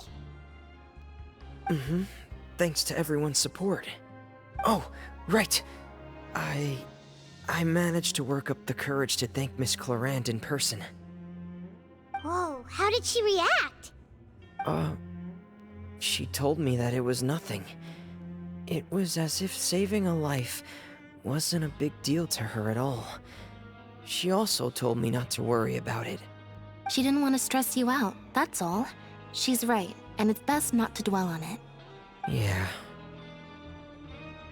Okay, but check this out. We went back to the Opera House and we met the Knave. You met Father? Did she say anything to you? She said a few things that were, a bit hard to understand. And also that she's looking forward to working with us in the future. Her attitude towards you is even better than what we'd imagined. That's fantastic. You should believe her. She has her own way of doing things, and she'll do everything in her power to help those she considers close, which now might also include you. Mm-hmm. Father is very capable, and also trustworthy. Oh, Paimon just remembered that she thought Linny was a bit too proud as well. She said that you should learn how to rely on others sometimes. Got it. Huh. That does sound like something that Father would say. Hey! Are you going to stay here for the next few days? Looks like it, yeah. Excellent. I will host a tea party. For real? Then Paimon wants another serving of cake. Another implies that you were already served some delicious cake while you were up there. How lovely. Well, next time, you're going to have tea and snacks with us.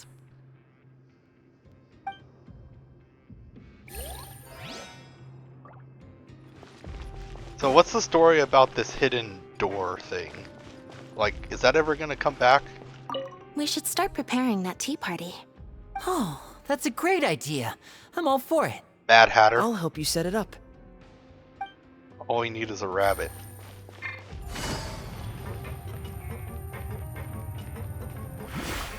Take Got it the easy. Mad Hatter, the Cheshire Cat with Linny and Lynette. You just need a rabbit.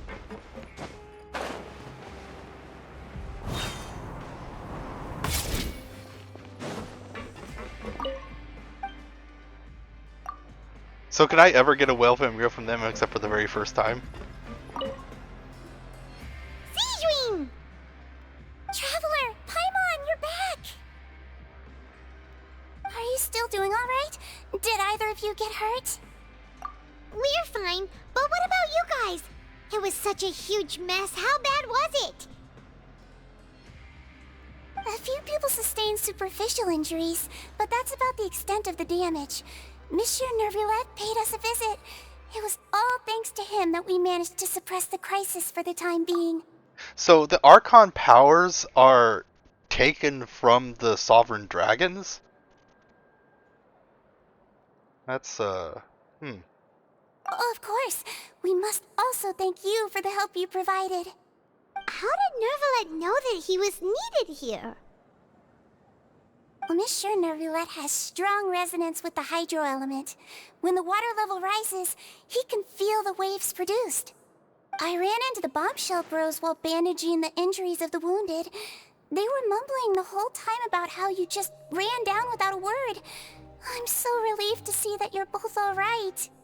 If you're not too pressed for time, please stay with us a few more days. Just let me know if you get a craving for any particular dish, so I can have Mr. Walsey get your meals prepared. Oh, and please feel free to visit the infirmary for a break at any time. I'd like to take the opportunity to spend some more time observing your facial muscles as well. Your happy smiles are quite contagious, you know. They're so memorable, and I've missed them immensely while you were gone. this is a little awkward. I want to do Risley last.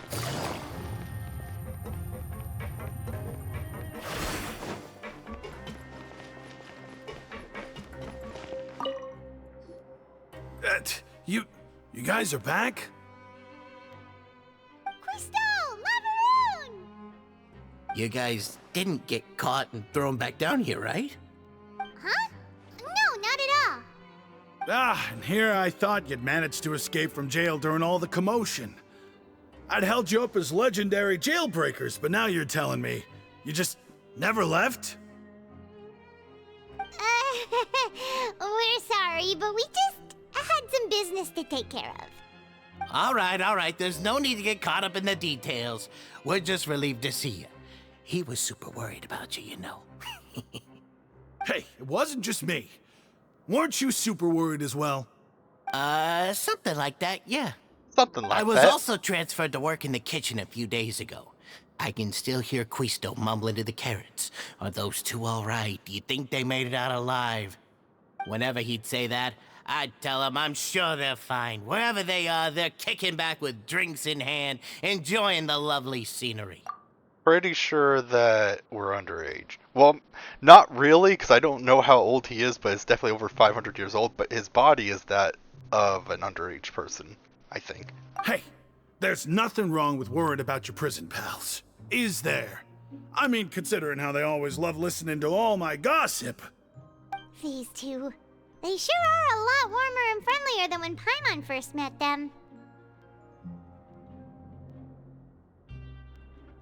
Oh, well, if you say so. I'll be watching you to make sure you finish every last bite. Hey, why don't we have a meal with those two one of these days? You want to cook for him yourself? Why not? Good chance to show him what I can do.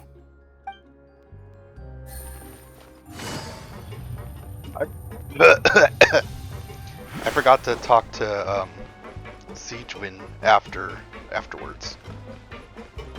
If you can find the time, please stay at the fortress for just a while longer. That's it? Okay.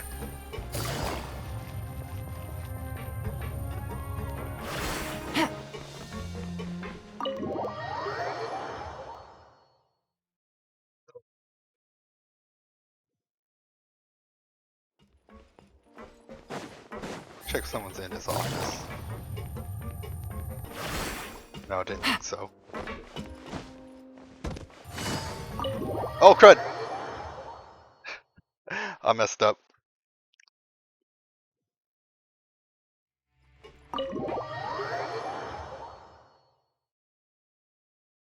No, wrong way. What was that from again? Was that Diddy Kong Racing?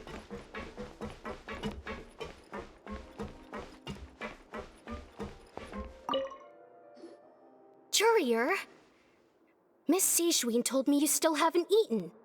Yeah, I was working on something, so I forgot. That's no excuse for... Huh? It's you two. They're acting like a couple. Lurleen, we're back! Hello there. It's been quite the mess here recently. How have you been? And you? Are you still taking the secret passageway from the infirmary to work on the ship? Yep. That is still top secret, though. So Okay, don't say so a at word least to the ship. anyone. It can be a bit annoying when there are lots of people in the infirmary, but I still prefer taking that route over the one from the Duke's office. I mean, the infirmary does make it easier for you to slack off. Oh yeah? Then why are you also here so much? You two really are just using your jobs as a couple relationship, aren't you? Not at all! Yeah. Jurier, the rumors about us are literally everywhere now. Please do something about it. But it's not like I caused them by myself. All right. I'll try to do something about it when I can find the time.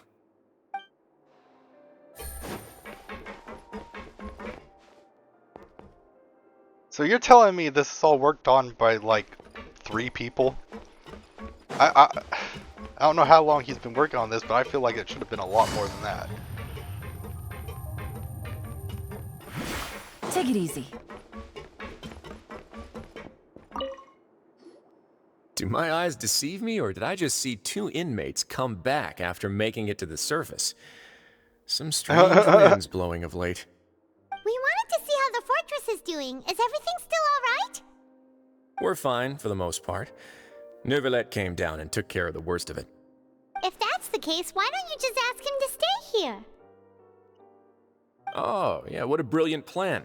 Let's go convince the Eudex himself to exchange the Courts of Fontaine for a puddle of water in the middle of nowhere. He came here in a hurry and left without even stopping for a cup of tea. He did remember to take Miss Sijween's gift with him, though. He sure sounds super busy. Miss Cloran has left as well. She also took her gift from Miss Sijween. Why do I have a feeling that Sijween has feelings for Neuvillette? Were the gifts milkshakes? Neuvillette got the milkshake. Clorand received lipstick instead. Those aren't even remotely alike.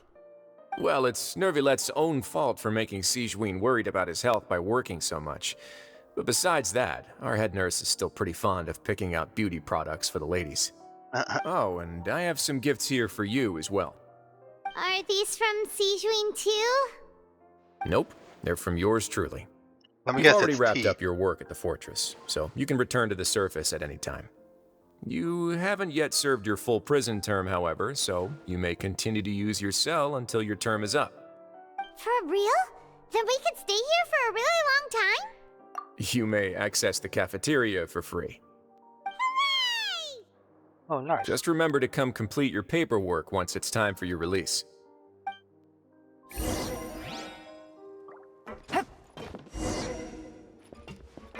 Your file can't be closed until we've completed your paperwork, so don't forget to come find me again when you're done serving your sentence. I mean, it's a fake sentence, but... Well, I guess not for Paimon. Paimon actually did eat the cake. But apparently you didn't. Apparently Paimon ate the whole thing by herself.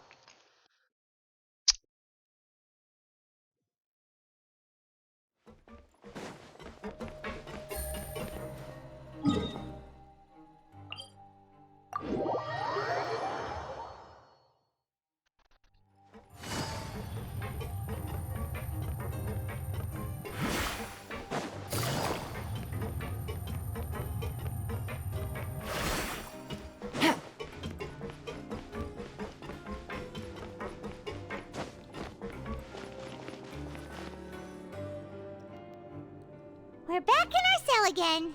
We're no longer prisoners, though, so it really doesn't feel the same. Sure feels that way.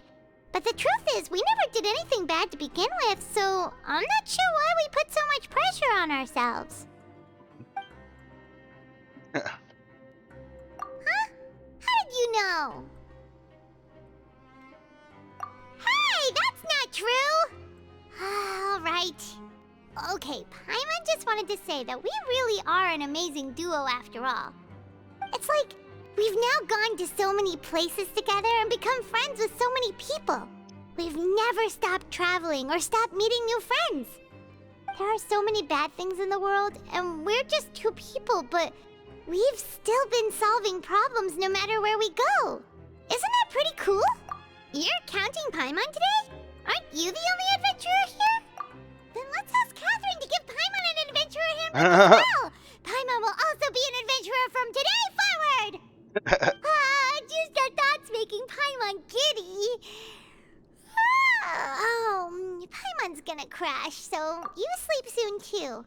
Hey, I'd be perfectly fine at that if we got double the daily quest for Primogems, because she's got another book, so I can do my quota and she can do her quota, and then we'd have more Primogems. The last time we fell asleep here, we woke up to a whole mess outside our cell. The primordial seawater nearly rose up. That was so scary. We should be safe now, right? Alright then, good night to you, traveler.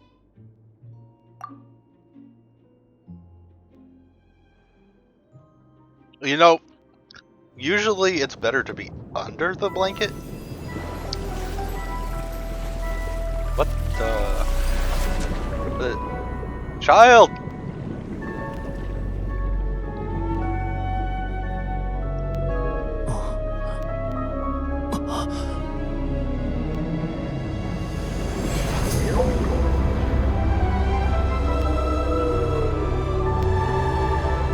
That's a big wand.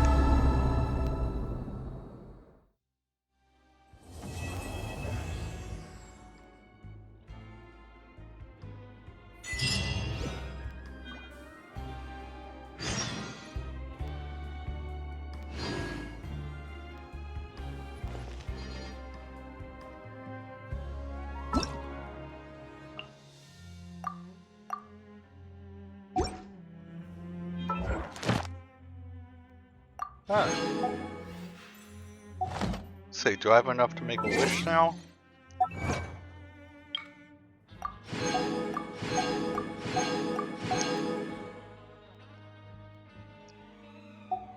Okay, so let's see.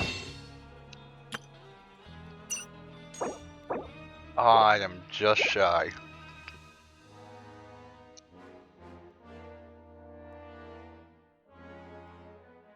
All right.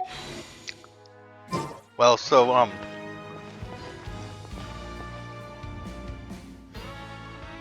just test something. If I leave the area, let's say here, whatever. Does the quest automatically start if I switch to A? Or do I have to be in that area?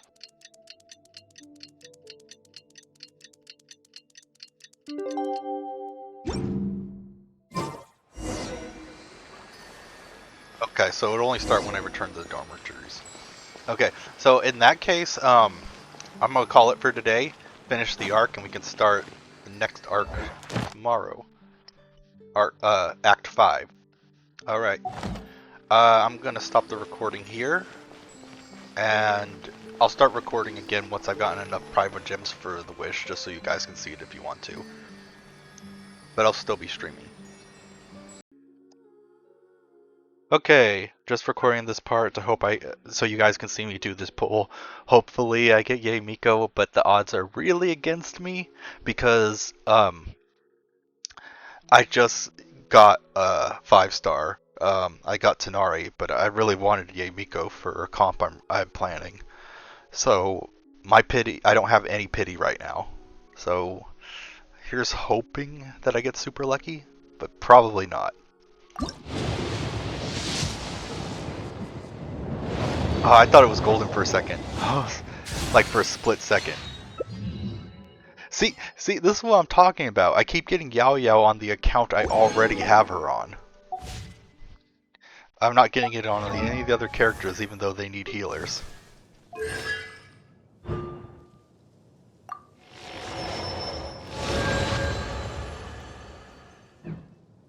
Okay. Wait.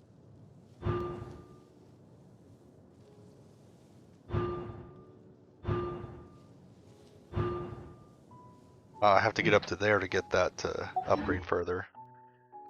Oh. Another constellation for him too, I guess. Alright. So, didn't get it. How much time is left on this wish? 3 days. I might be able to get one more chance during that time.